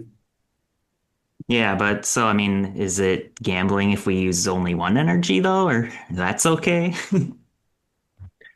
Right. It's like going up to a slot machine and are you betting a penny or are you betting a quarter on this next poker hand that comes up? Well, You know, I mean, which it kind of introduces and segues into something else, which is, do you still see your opponents? Uh, well, you'd have to Scholars bet is before, and you'd have to bet before you hit battle. You'd have to be like, I'm betting 5 energy this time, right. then Yeah, yeah, battle, yeah. and then Yeah, and so like I see what you're getting at, like let's say you control 10 accounts and then you just queue up against yourself with one betting one energy and then the other one has like 10x, right? And then you just throw the match to you your throw other the account. match. Yeah. There'd Exactly. definitely be issues and things that work out and think about, but it's all just, like what can we do that would because then there's like the liquidity problem, match liquidity, where it's like if everybody could play less battles, then there'd be like a super long queue and all that. So it's like there's just so many like hard things to solve when it comes to a lot of that stuff. Have you pitched that to, is that one of the talking points that you have mulled over with Dave? That one specifically, I don't think so. I can't remember if I mentioned that one or not, but I feel like I've seen that sort of idea get presented in tavern and discussed somewhat publicly, but well, you yeah, start talking about some of these things, and then if someone likes it, then they start talking about it, and they tell a friend or tell Tavern or whoever, and then it's like it gets out there. well, I love the idea of, hey, I've got a half hour, I've got 50 energy to burn through. I can play 10, full weighted matches. If I win, I'm getting 5 extra rewards. If I lose, I'm out 5 energy. That feels fair, and especially if you're making that determination prior to hitting battle. I mean, you can't necessarily. I mean, I guess you could theoretically kind of game the queue, but yeah, I mean, even if I know Mondroid, you and I are playing at the same time, the odds of you and me running into each other in the queue is not, it's not great, and you certainly can't predict it. Uh, so I don't know what the downside there would be. Um, because at the end of the day, I'm all for account owners playing their accounts manually in modern as much as possible. And if it's something like this that would encourage and adequately reward that behavior, then absolutely. Let's get it out there. I love that idea. It's got to be something where like, because like when it comes to the scholar thing, right? It's like people feel like they have to have one to play enough battles. So it's like the what you need to do is incentivize the behavior that you want. You can't just tell people you can't have a scholar anymore, or scholars are banned, or this or that. You just have to make it so it'd be ineffective really to have a scholar. Like, let's say I could get 80% of the reward playing myself because we changed the system enough where, someone feels like they don't need a scholar to do 600 battles for them. You just hire a scholar that wins 75% of their matches. Then you don't need 600 battles. Yeah, yeah. Mondroid, are you still scholaring out for anybody? N- No, I haven't scholared in quite a while, but I do play my alternate account and my main, so I have two right now, and that's enough for me, really. Like, it's just too taxing, as far as time. Playing in the Yeah. States, like our queue gets pretty slow, and so I'll sit there for 2.5 minutes in the queue, then someone takes like 2 minutes to build their team, and it just takes too long for me to really get through more battles than that. Yo, aren't we You're supposed to all get matched with liquidity bots after 45 seconds or something? I think I talked to Royal Eagle about that one time, and I think once you're above a certain rating, the liquidity bots just aren't in your range anymore. So they don't have any like that high up yet, or if they plan to Is do that at all. Tugan already too high? Um, no, I'll play them on Thugan every now and then. Oh, is it Thugan, not Tugan? Thugan. What is a Thugan, dude? It's kind of like a nickname. I don't know. It doesn't mean anything really. Toogs. That's what I've been saying every time. I actually ran into Toogs, was that yesterday? 2 days ago? Yep. Yep. And you predicted my play because I only have like two options on that account. Well, I knew it was Tofu Vega, dude. Uh, you have flaunted your tournament winnings with Toogs enough for me to know that given that rule set, that was exactly what was coming. And yeah, sure enough, there it was. Yeah. I like that play too, when because it's just, I mean, the tofu venka in the back was so popular that the what is that card called? The Buttercup. Buttercup, Buttercup Butter Mauler. Buttercup That's it. Mauler. That's a It's good pretty. card. It It is a is good for card. 5 damage I and just deflection Yep. shield. So I just snagged a gold foil version of that a couple days ago or a week ago for literally same price as a regular foil. Bam. yeah, I did that for a bunch of my regular foils. Instead, I got gold foils this time because it was some of them were even cheaper, like early on. Yeah. You got to keep your eye open, man. People pop that gold foil and they dump it. And if you're watching, you can grab that shit. The rares have gone way up though. I was starting to acquire those too, and then I'm like, wait a minute, they're like $6 now. Whoa.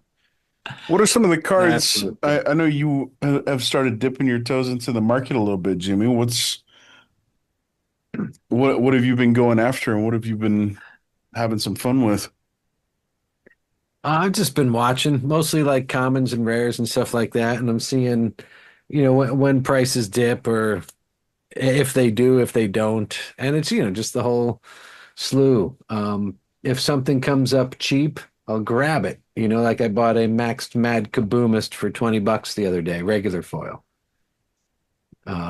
So I thought that was pretty cool. When you see That's things a at good five deal. cents or yeah, it's 5 cents a card, basically. So if you're seeing things at 5 cents or under, I'll just buy it regardless, and slowly build that because there's not a lot of liquidity, man. You cannot buy a maxed version of most cards right now.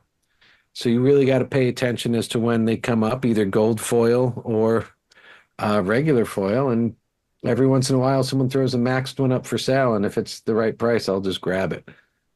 Summoners still seem to be like way out of the price range yet. I bought a bunch of level fours the other day, for silver, because I do silver brawls and wild. So I'm really anxious to try out all the bloodline stuff there. But yeah, no, I still think liquidity is going to pose a problem moving forward. But yeah, Hmm. Yeah, the summoners. grab. Do you guys remember?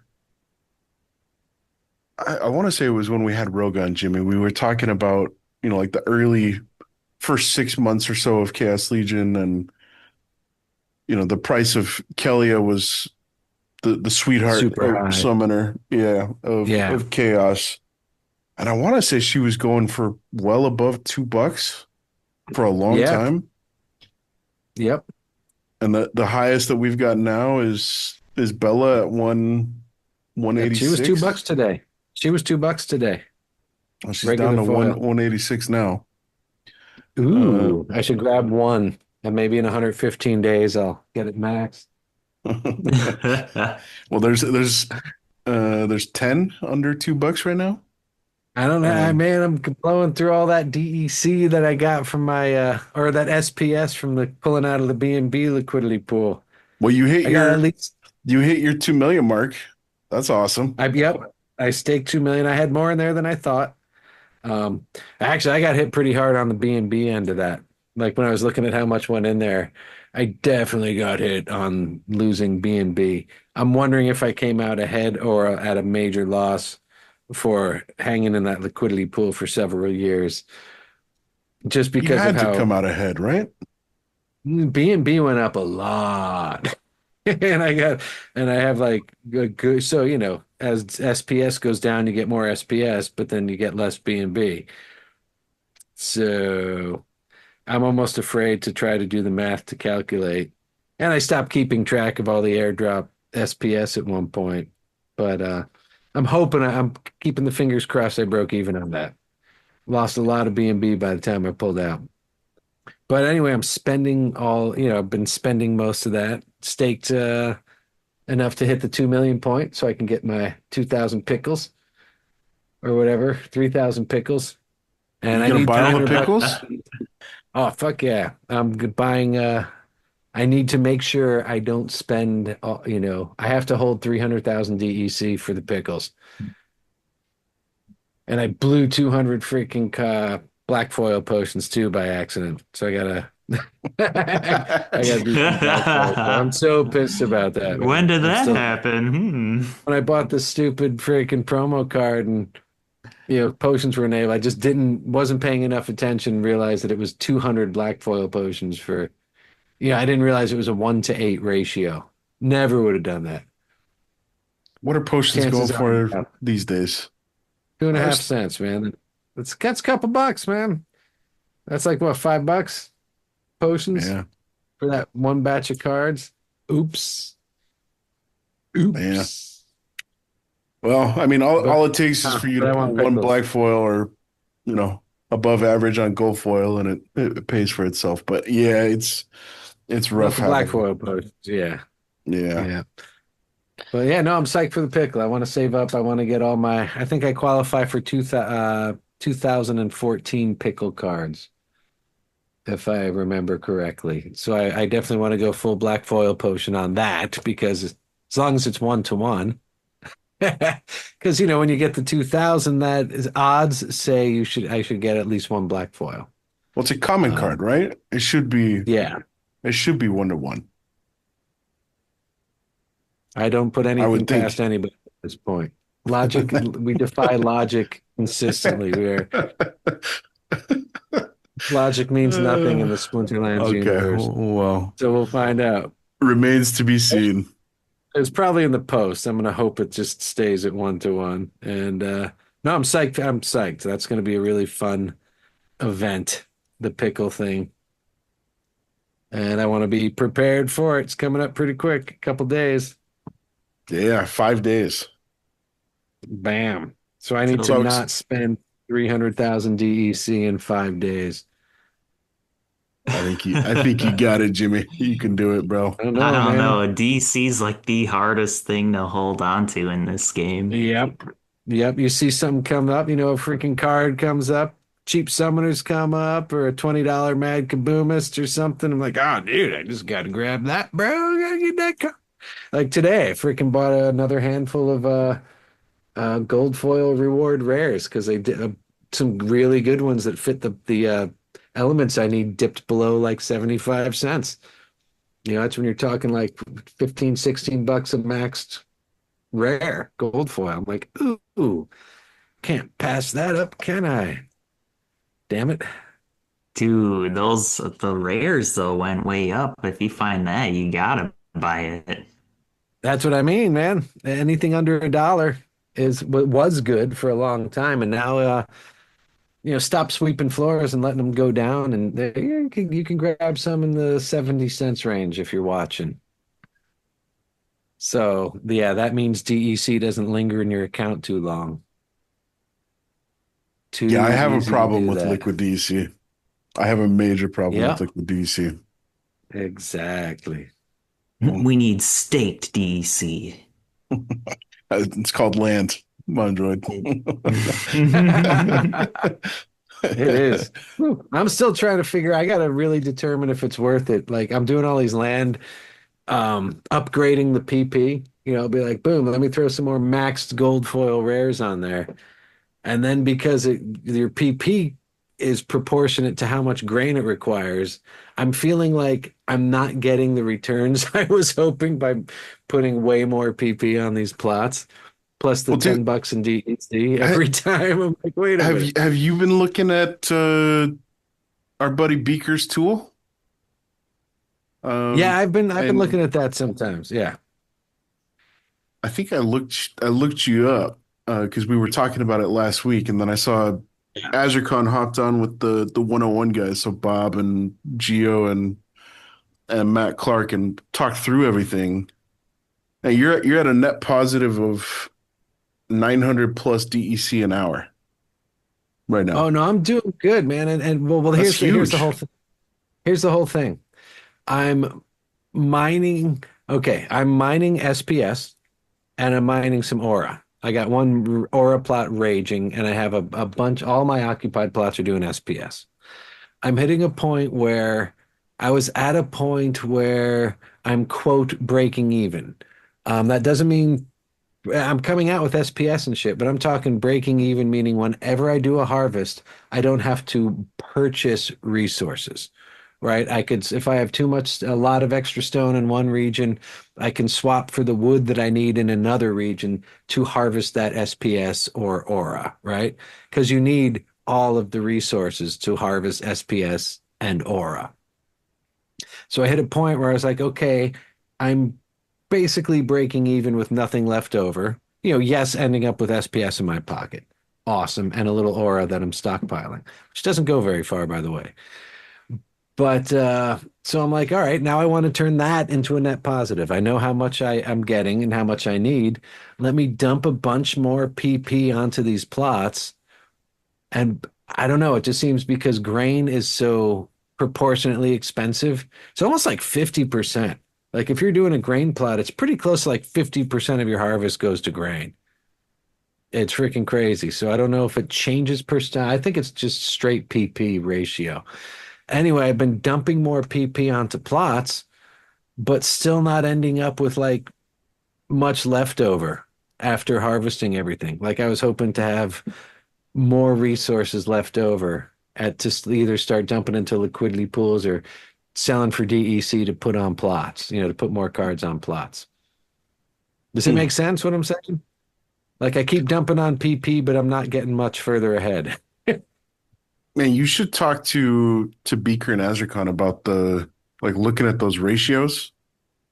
Ask ask hmm ask one of those guys to take a look at your stuff. Um, Yeah. Part of the 'Cause problem is the three-day it's such a cooldown. So anytime you try shuffling around, you're just like, what's the especially if point it's of the big 3 day stuff. cooldown? I still don't I can't understand. figure out the point, man. I asked and Eagle told me um so a max like gold foil alpha card couldn't clear land too quickly. And I'm like, well, I think that would be a bonus. It would be worth it. Even though I don't have any, I would love to see a gold foil alpha get that extra value, right? Like if you're holding a gold foil alpha legend, why not be allowed to clear land quickly? Hmm. So that was Oh, the so answer I like got. it can clear one plot and then it's got to sit for 3 days till you move it. Right. Yes. That's devaluing what should be a more value. Like I don't see a problem with giving value to those older expensive cards. Why kick it in the nuts for no reason? And Well, again, I not don't only see it as a that, but it's like pretty damn annoying oh, for Oh, it's like perfectly very every damn annoying. other annoying. part of It's the It's so freaking very annoying. annoying. Yeah. It's making me like despise land whenever I have to move stuff around. Like, God damn it. Now I have to take all this time to write it down on a sheet and make sure I'm Remember to paying come back to attention. it. Yeah. Yeah, yeah. It's just Oh like I just yeah, want to I've shuffle shit forgotten so around. many times to like Yeah, yeah. Yep. Or I change a work site. I'm like, let's see if it's better to do this. And then like 4 days go by and like, fuck, I totally forgot to click activate on that one goddamn work site. That should have automatically activated instead of making it a manual process. So, yeah. I still don't get the cooldown, man. I still haven't gotten a satisfactory answer. Because a lot of land has been cleared at this point, and if someone wants to clear land a little quicker, what's the problem? I totally understand the cooldown from going off of land into like ranked or into tournaments, right? And because then people would just use it for the tournament, throw it back on land. I get that. Okay, Well, that's it cool. also discourages upgrading, right? Because Yeah, I had a gold foil nightmare that I was trying to upgrade and put it right back on land. Instead, I just pulled it off, put another card on, and now I play with the nightmare because I didn't want to have to remember to come back in 3 days. right. Nightmare's a great card, by the way. One of my I love that favorites. card. I love that card. One of my Yeah. favorites. Yep, underrated. But yeah, no, and it's true. And now you can't even combine a card that's on cooldown. So let's say you pull that nightmare off and you want to combine it with what you just bought. And then you say, all right, in 3 days I'll put it back on max. You can't combine. Like literally, I went to do that today or yesterday where I was like, all right, let me pull this card off land. I'm going to combine it and then I'll throw it back after cooldown. You're not allowed to combine it while it's on cooldown. So I don't understand. This is the no logic we're talking about. The anti-logic of the Splinterlands universe. I think that happened for survivor mode too for a while. Or I don't know if it's still like that. Might be. Where you couldn't how do you combine if it mean? was on cooldown. If a card was on cooldown for survivor, you couldn't combine it with anything. You can't combine it, or the cooldown is just universally applied no matter what? Like, I don't know. I might be misremembering, but No, I for a think while that I seem to remember something like that too. huh. Yeah, there's some weirdness. Well, survival mode is back. Have you yeah. dabbled in the new and improved survival mode, Mondroid? No, I haven't. I'm sticking to modern for right now because I want to see Because you're how a that goes. badass. I want to see how that goes for Survivor before I make any changes again. I love how you call it survivor mode. That's honestly like one of the coolest things. It's like I'm not even doing it on purpose. It's like just what I call it. I know that's awesome. I love it. I might start calling it that because it's badass. Eye of the tiger, baby. Yeah. Yeah. So what were the changes? Were the only changes rating is directly tied to uncapped SPS earnings and the introduction of liquidity bots? Am I understanding the updated changes correctly? Is that the only thing that was iterated upon? As far as I know, that's what I saw in the announcement. I think that is just to, because I mean, that was a big complaint really, and why it was like, um, the try hard account, was just kind of had enough crappy cards to stay right around silver, getting more battles and then more SPS because of that. Whereas if you push too high up into like diamond, there was no one to play. So even though you'd get slightly more SPS per win, there's just far less battles happening up there. And so it made a lot of sense to like change that a bit, make it way more worthwhile to go up. Can you still see your opponent? Yeah, I believe so. I mean, like I said, I haven't tried Survivor at all yet, but Huh. Eye of the tiger. Dun, dun, dun, dun, dun, dun, That is a catchy tune. dun. Yeah. Huh. Well, I wonder if okay, let's back up. So when we started survival mode, the whole idea was 6 months of runway from the team's SPS coffers to fund the rewards. We ran survival mode for what, 2 months, and then push pause for a month. So or something like that. So we've got 2 to 3 months more of rewards. So expectation's got to be that we're going to iterate again, right? Because I can't imagine if the only change was to add liquidity bots and adjust SPS earnings per rating, is that going to be enough to get it voted in? I don't think so. I think it'll be ongoing. I think it's going to take, like you said, several iterations to get it right. I mean, something that I really want to see, and I wonder what you guys think about this, is, so I don't really have interest playing. I mean, I will probably continue to play survival mode with my main account, in the like waning moments of the season just to get some SPS at the very end and have some fun with survival mode and wipe out some of the big boys. But uh, where I really want to play is on my alt account because that's where I have collection depth. That's where I've got, alphas, betas, untamed, etc. But because all of these cards are silver level, they're just out for the count for freaking 2 weeks. And that's enough of a deterrent for me to, say, yeah, no thanks. So what I would like to see is if I am playing in silver with max 4 silver cards, I'm therefore my cards are subject to the same cooldown as max cards outright playing in Diamond and Champ. You know what I mean? I feel like the cooldown should be respective of the card and the league in which these cards are playing, because therefore, I would be much more encouraged to play and provide liquidity uh, in silver, and I don't think I could advance, much beyond that. Though I did delegate all of my Chaos Legion and Riftwatcher stuff over to my alt account. So maybe, but the bulk of my collection is all silver, wild stuff. What do you guys think about cooldowns that respect the league versus universal cooldowns?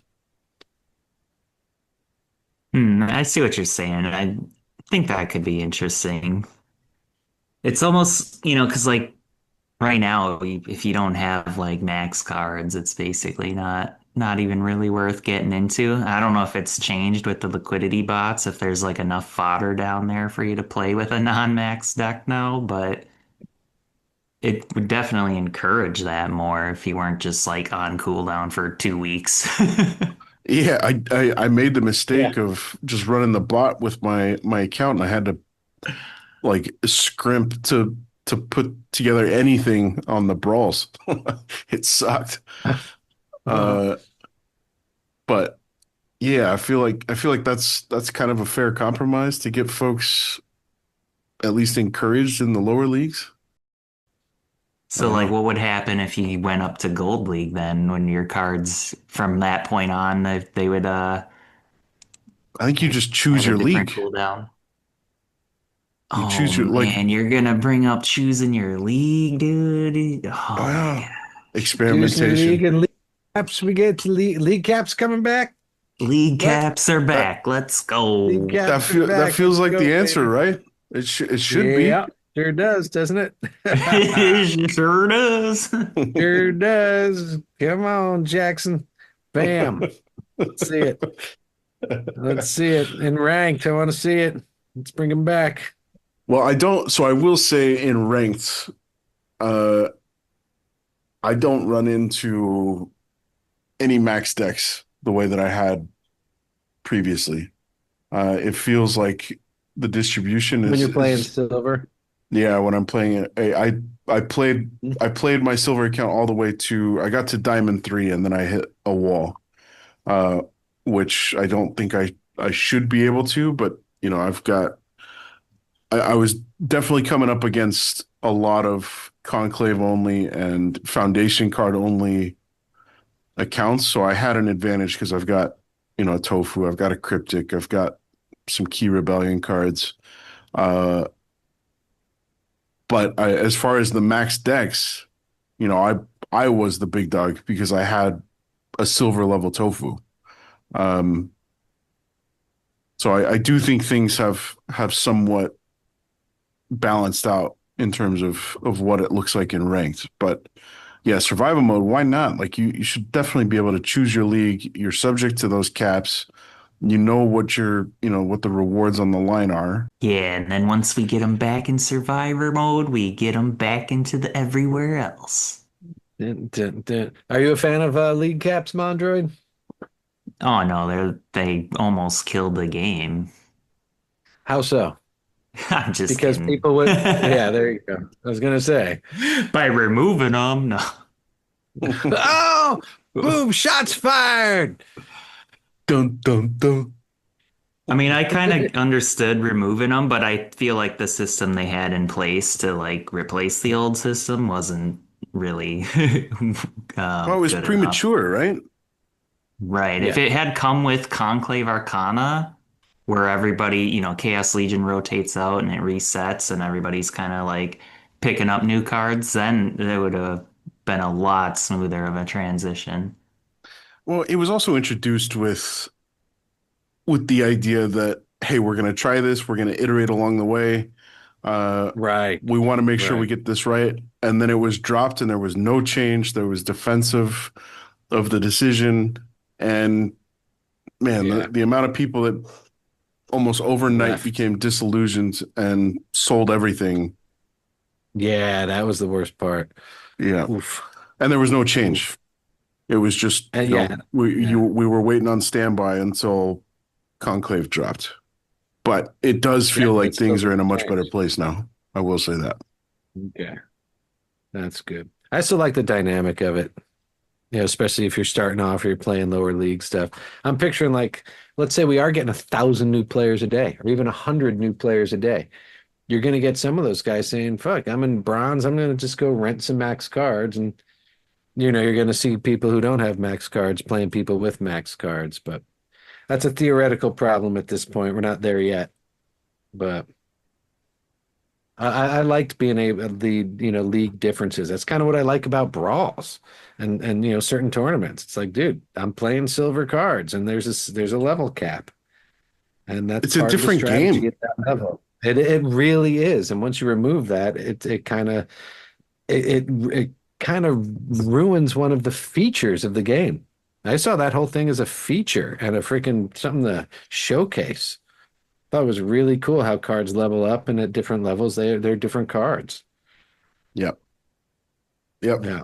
Agreed. Well, maybe survival mode is the place Dun, that dun, dun. concept can get reintroduced. And yeah. Who is the band that sings that song? It's a Survivor. foreigner? No, it's Survivor is the band.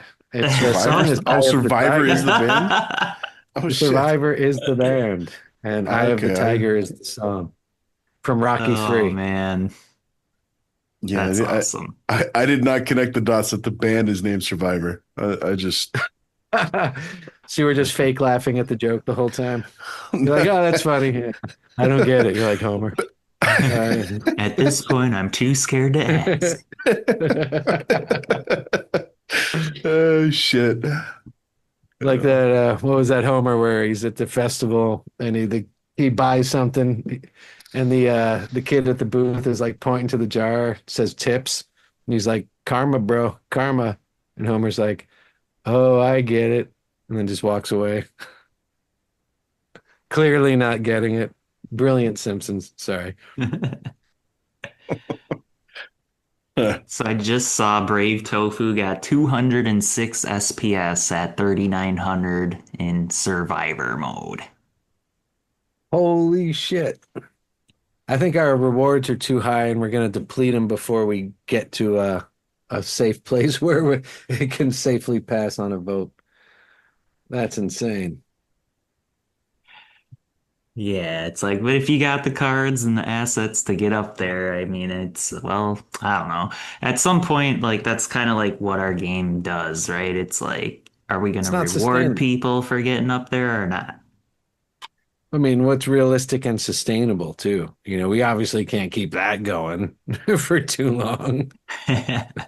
Well, especially once the DAO inherits the Yeah, that's reward what I mean. It's responsibility. kind of Yeah. like it almost seems irresponsible to have the rewards this high for testing because it's just going to make some rough going when it comes time to vote. And yeah, I don't know. It seems unnecessarily high.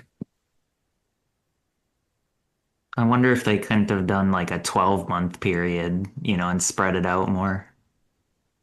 Well, they could if they cut the rewards in half, Well, and you're that's what I'm still getting saying. and you're still getting some sweet rewards. That would still be over 100 SPS per win. Nothing wrong with that. I do understand there's more risk because your cards go on cooldown, but But what if you have a lot of cards?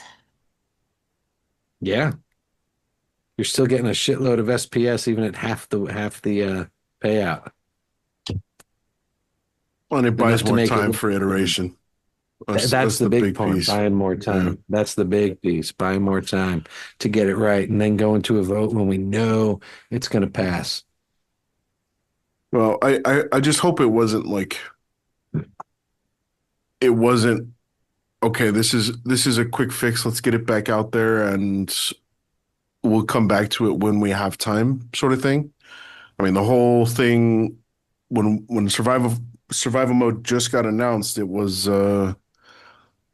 it's a very low hanging tech lift, and we'll be able to iterate on the fly, and we'll get it right and get it to a place where we think the DAO will vote for it. So I'm hoping that we see progress on the reg throughout the rest of this reward pool that the teams got allocated to cover this stuff, and we get it to a place where me as somebody who's not necessarily going to participate as much as some of these other guys, it's a no-brainer because it's additionally cool utility, fun game mode for cards. Yep. Yep. Yep. Yep. Yep. Yep. Mondroid anti-bot measures, dude.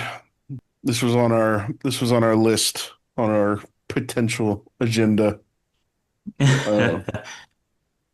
Let's dive into this one. Yeah, so kind of like what I said about scholars, right? Where it's like, can we just figure out a way where playing yourself is better, And one of the ways to do that would be to make the game way harder for bots while keeping it about the same for humans, So, Like items and spells. items and spells, yeah. I mean, so what I played a bit of Wild when I was just trying to burn my energy faster, like the queue is a bit faster over there and stuff sometimes. So I noticed like the bots they still struggle with tactics pretty hard. Like they'd play cryptic and then put like retaliate on their archer or something, instead of putting the expose out when you've got a shield bearer, So Yeah, I get some brawls where I'm questioning the humanity of my opponent for such reasons. I'm like, wait a minute, that doesn't make sense. But yeah, and so like unfortunately, the Conclave Arcana summoners don't really help with that too much in that sense. But yeah, items and spells would be a good way. And then I forget, was it Games on the Block, Bijangles? He talked about adding like different variables to like a specific slot on the team. So like the fourth position has taunt randomly, you know what I mean? Like for this battle. So something just like, I don't know, anything that would throw the bots off and just kind of like a human would quickly be able to see like, oh yeah, there's the fourth position has taunt now. So I'll, play Yodin or something to go for a bunch of blasts or whatever, to hit the middle of the team. But just stuff like that would confuse the bots. And like, I guess with items and spells, like let's say we had each round you had the ability to impact the battle in some way, like making a decision, like, a la tactics. It's like, that seems like it'd be a fairly effective method too. I wonder from a technical perspective, like, are we completely changing the game? And at that point, is that like if you're playing round based, maybe that's a different game mode completely where you play one card at a time and you're building your team according to what, kind of like snake draft style. So like I would play a card, Mondroid plays his first and second card, and then I play my second and third card, and then Mondroid, so on and so forth. Yeah, I feel like the sky's the limit with this sort of stuff, but I wonder, is at the end of the day, is that ranked still, or is that something else entirely when we're, because essentially what you're pointing to is no longer like rapid strategy auto battler, right? All of a sudden it's a much more intensive, high agency game. It's a different game altogether. Yeah, it's a different cool game mode. I like that as a different. I like that whole concept. That would be fun. Yeah. Whereas I think the games on the block idea, like, man, we should have had that a year ago. I feel like that's an absolute no brainer. Is everybody in the fifth position is suddenly granted with phase, or whatever it is, just to keep keep the bots on their toes, and you could rotate it. I don't know if it's like seasonal basis or daily basis or something, but yeah, doing whatever we can to keep humans in the place of advantage over bots is worthwhile, in my opinion. Dude, that snake draft play, whatever you want to call it, does sound pretty awesome though. Like I would play that mode. That'd be fun, huh? It'd be well, yeah, because like imagine if you played like some Ulans or something, and I'm just like, all right, I'm gonna play Final Rest then. And so it's like, it's kind of going to each, but like each iteration, like you play a card, I play a card, and then it's like you see what we play and you kind of adjust your strategy. Like maybe I bring something that counters, you're playing Greybrow or whatever, in the front. So Well, what I'm if it's like, obviously okay, not gonna so spam Venka or something into it. So you have to adjust. what if it's we're playing monsters in that snake draft style, and then you're selecting your summoner last? You know what I mean? So like, you might be able to get some sort of idea which summoner somebody's thinking, but then, maybe at the last second, oh shit, he just played Rage, he's going Nidhogger. Uh yeah, that'd be fun, man. Like your summoner is kind of like the trump card. Archon is your trump card. I think that'd be Um hard to pull off though, because as you're building the team, like let's see, you'd have to know like really well like which cards you can play and then match it to the Archon. Like I think that's kind of why how it is now. You I pick can. your Archon first and then Well, I'm thinking I can see that stuff on my side, but what you see are just the cards, and like, if I'm playing all green cards, maybe I'm playing Squirrel, maybe I'm playing Tofu, maybe I'm playing Fabino. As far as you're just seeing my green cards get placed on the table. Uh, but then at the last minute, I'm building my team according to the summoner that I've selected, but I still have that, like, last second audible decision. I don't know. I mean, I think It's another exploring cool these sorts of mode. concepts, yeah, just fun stuff, man. I feel like we've got these rad NFTs and only two ways to play them. I feel like there's a million different opportunities to kind of lean into this stuff and create fun new ways. yeah, that'd be interesting. I mean, I know for everybody pretty much for the longest time has wanted, like a actual draft mode, all MTG and stuff, so that's gonna be when the game really takes off is when we have a mode where it's like say 1,000 DEC to enter and then like it gets burned and it's super fun and people just want to play it. And yeah, I feel like that's we're kind of close. exciting if we like, yeah, we can start to get some of that stuff. I feel like we're I think close. it's coming. Yeah, I suspect all that's coming. The toddler is learning how to tie his shoes right now. Are you saying we're I taking baby wouldn't go that steps? far. Okay, the toddler Wouldn't is go learning how that to pull the Velcro tight. How about that? far. Velcro.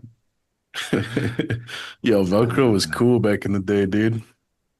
It's made a I'd still comeback. Uh, use it. Velcro is huge here again, dude. I see Velcro. It's oh, like Velcro it's shoe. yeah, Velcro shoes are back in style here. All the cool In kids wear Velcro. style. Yeah. Did you That's say you wear badass. Velcro shoes, Mondroid? No, I don't, but I would. Oh.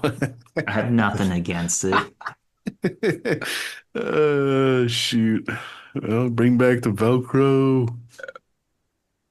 Hey, so let's see. Random side question. I don't know if it's still the case. I know you had the parakeet as your profile picture for a long time. Is that still your profile picture on Discord? Yeah, it's What's the the green story? green cheek conure. Chicanier. So is that like a Chicano parakeet? What's the deal?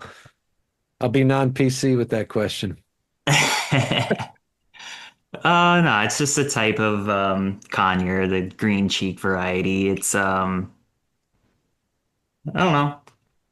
Like what do you want to know about it? Green If there was cheek a story conure. behind it, is that like your actual pet? Is it just a random photo? Is it representative? Oh, yeah. No, it was my pet, but my ex-girlfriend took him with her. Oh, what's his Yeah, name? Brody. Brody? Do parakeets talk? He didn't really know. He had different chirps and squeeze and squirks and stuff, but he wouldn't really talk or say anything. Heh. I was hoping he was That's the one cool. that nicknamed you Thugan.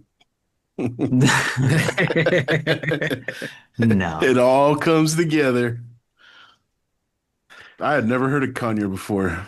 Sun conure, rosy face conure, there's a whole bunch of them. Yeah. So is that just a variety of parakeet? A conure?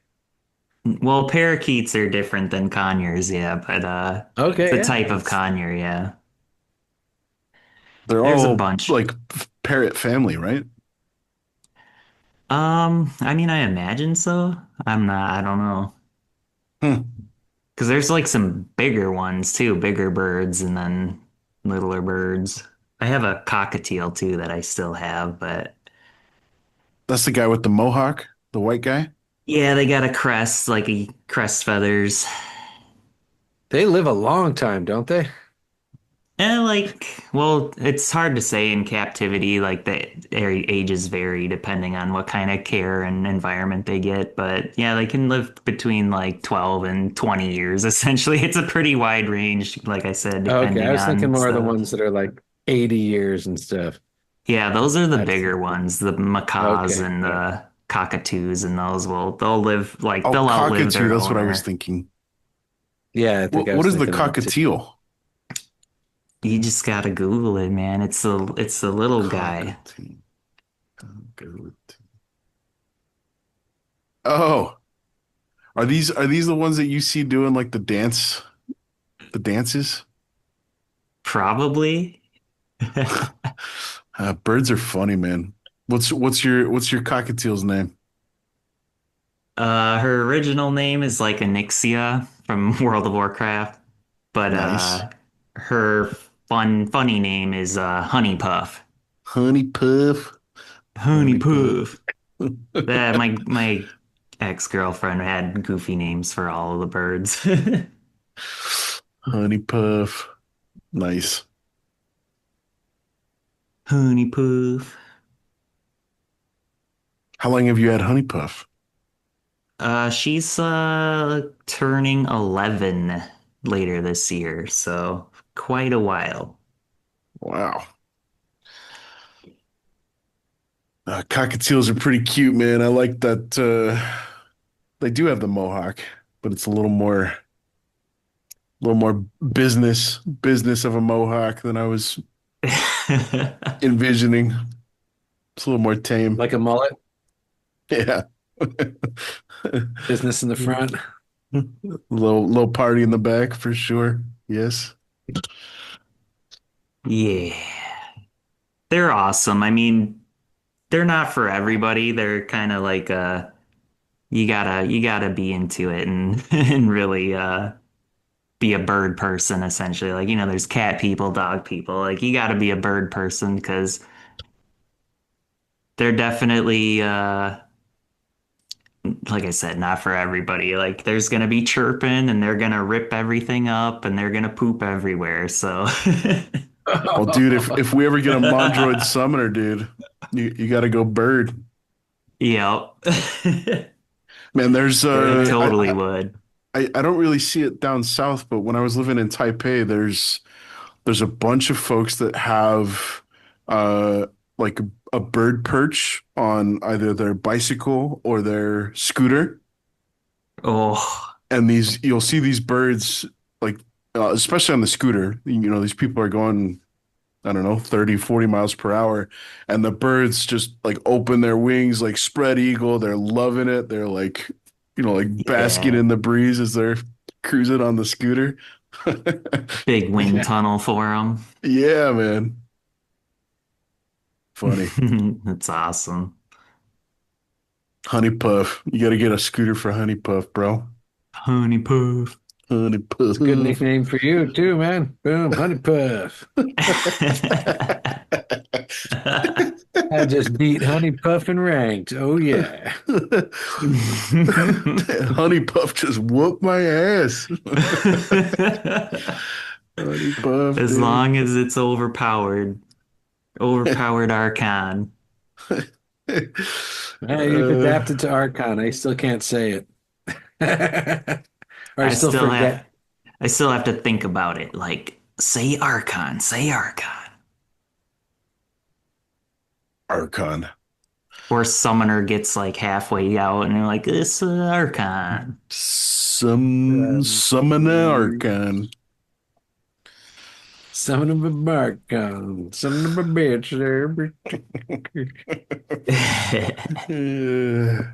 Cool. All right, gentlemen. Well, I think we're pursuing the Autobahn discussion. Probably tells us we're about tapped on Splinterlands conversation. But all right, Mondroid, let's leave it with this, man. What are you we've heard about campaign mode and potentially new rewards cards, and conflicts are kind of waiting in the wings. We got a new voucher card, the pickle. There's a lot of shit that's cooking, that's starting to slowly bubble to the surface. Is there a singular kind of component that you are most looking forward to or expect to be particularly meaningful in the pursuit of a better, healthier, more attractive game? Well, I mean, I'm kind of just along for the ride, really. Like, all of it's cool. I want more stuff. Just keep it coming. Just keep it coming, Dave. Yeah. Did you hear that from Honey Puff, Dave? Honey Puff, Honey Puff is calling for more stuff. Honey I need Puff, it. More stuff for Honey Puff. You're saying I should change my account name? Honey Puff, hungry. Honey Puff. That's a new alt, that's for sure. You can sneak in there and pretend no one knows what it is, thinking you're all anonymous. Dude, who is this Honey Puff? Just destroying people. Came out of nowhere. Honey Puff. Honey Puff kid. I can't Awesome, transfer Ranger. all my soulbound cards over there, though, so. Just a few million DC, dude. Big deal. Yeah, it's nothing. All right, if That's not- everybody sends me a few million DEC, I'll do it. Honey Puff, dude. Honey Puff isn't quite as formidable as the name Mondroid, but maybe that plays to your advantage. Honey Puff don't know. Oh, yeah, nobody would suspect it. Shoot. All right, gentlemen, let's wind this thing down. I think. All right, so yeah, next week we are tentatively scheduling a very rare appearance of the People's Guild live stream, possibly hosted under the new On the Road banner that was teased a couple of weeks ago, led by our very own Fat Jimmy. But potentially, what? More details to come. Stay tuned. Stay tuned. I've never heard of this. But potentially next week, we may be running a live stream featuring AzerCon, focused on Hive related stuff. So stay tuned. Yeah, we'll drop some more details in the very near future. But Details either and way, explosions coming soon, baby. Yeah. yeah, Honey Puff. Sweet. Yeah.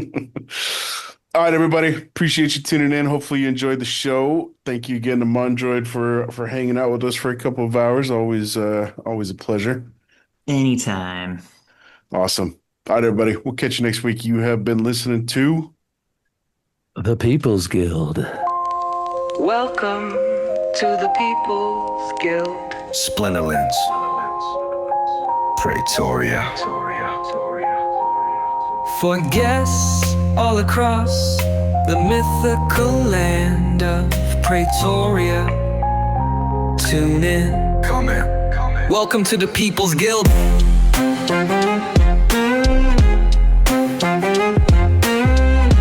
Another week, another guest.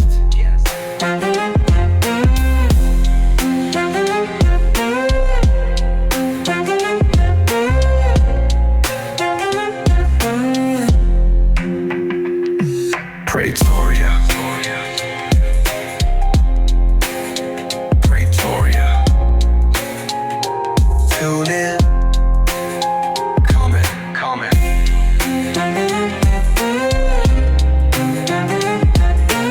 Welcome to the People's Guild. Another week, another guest.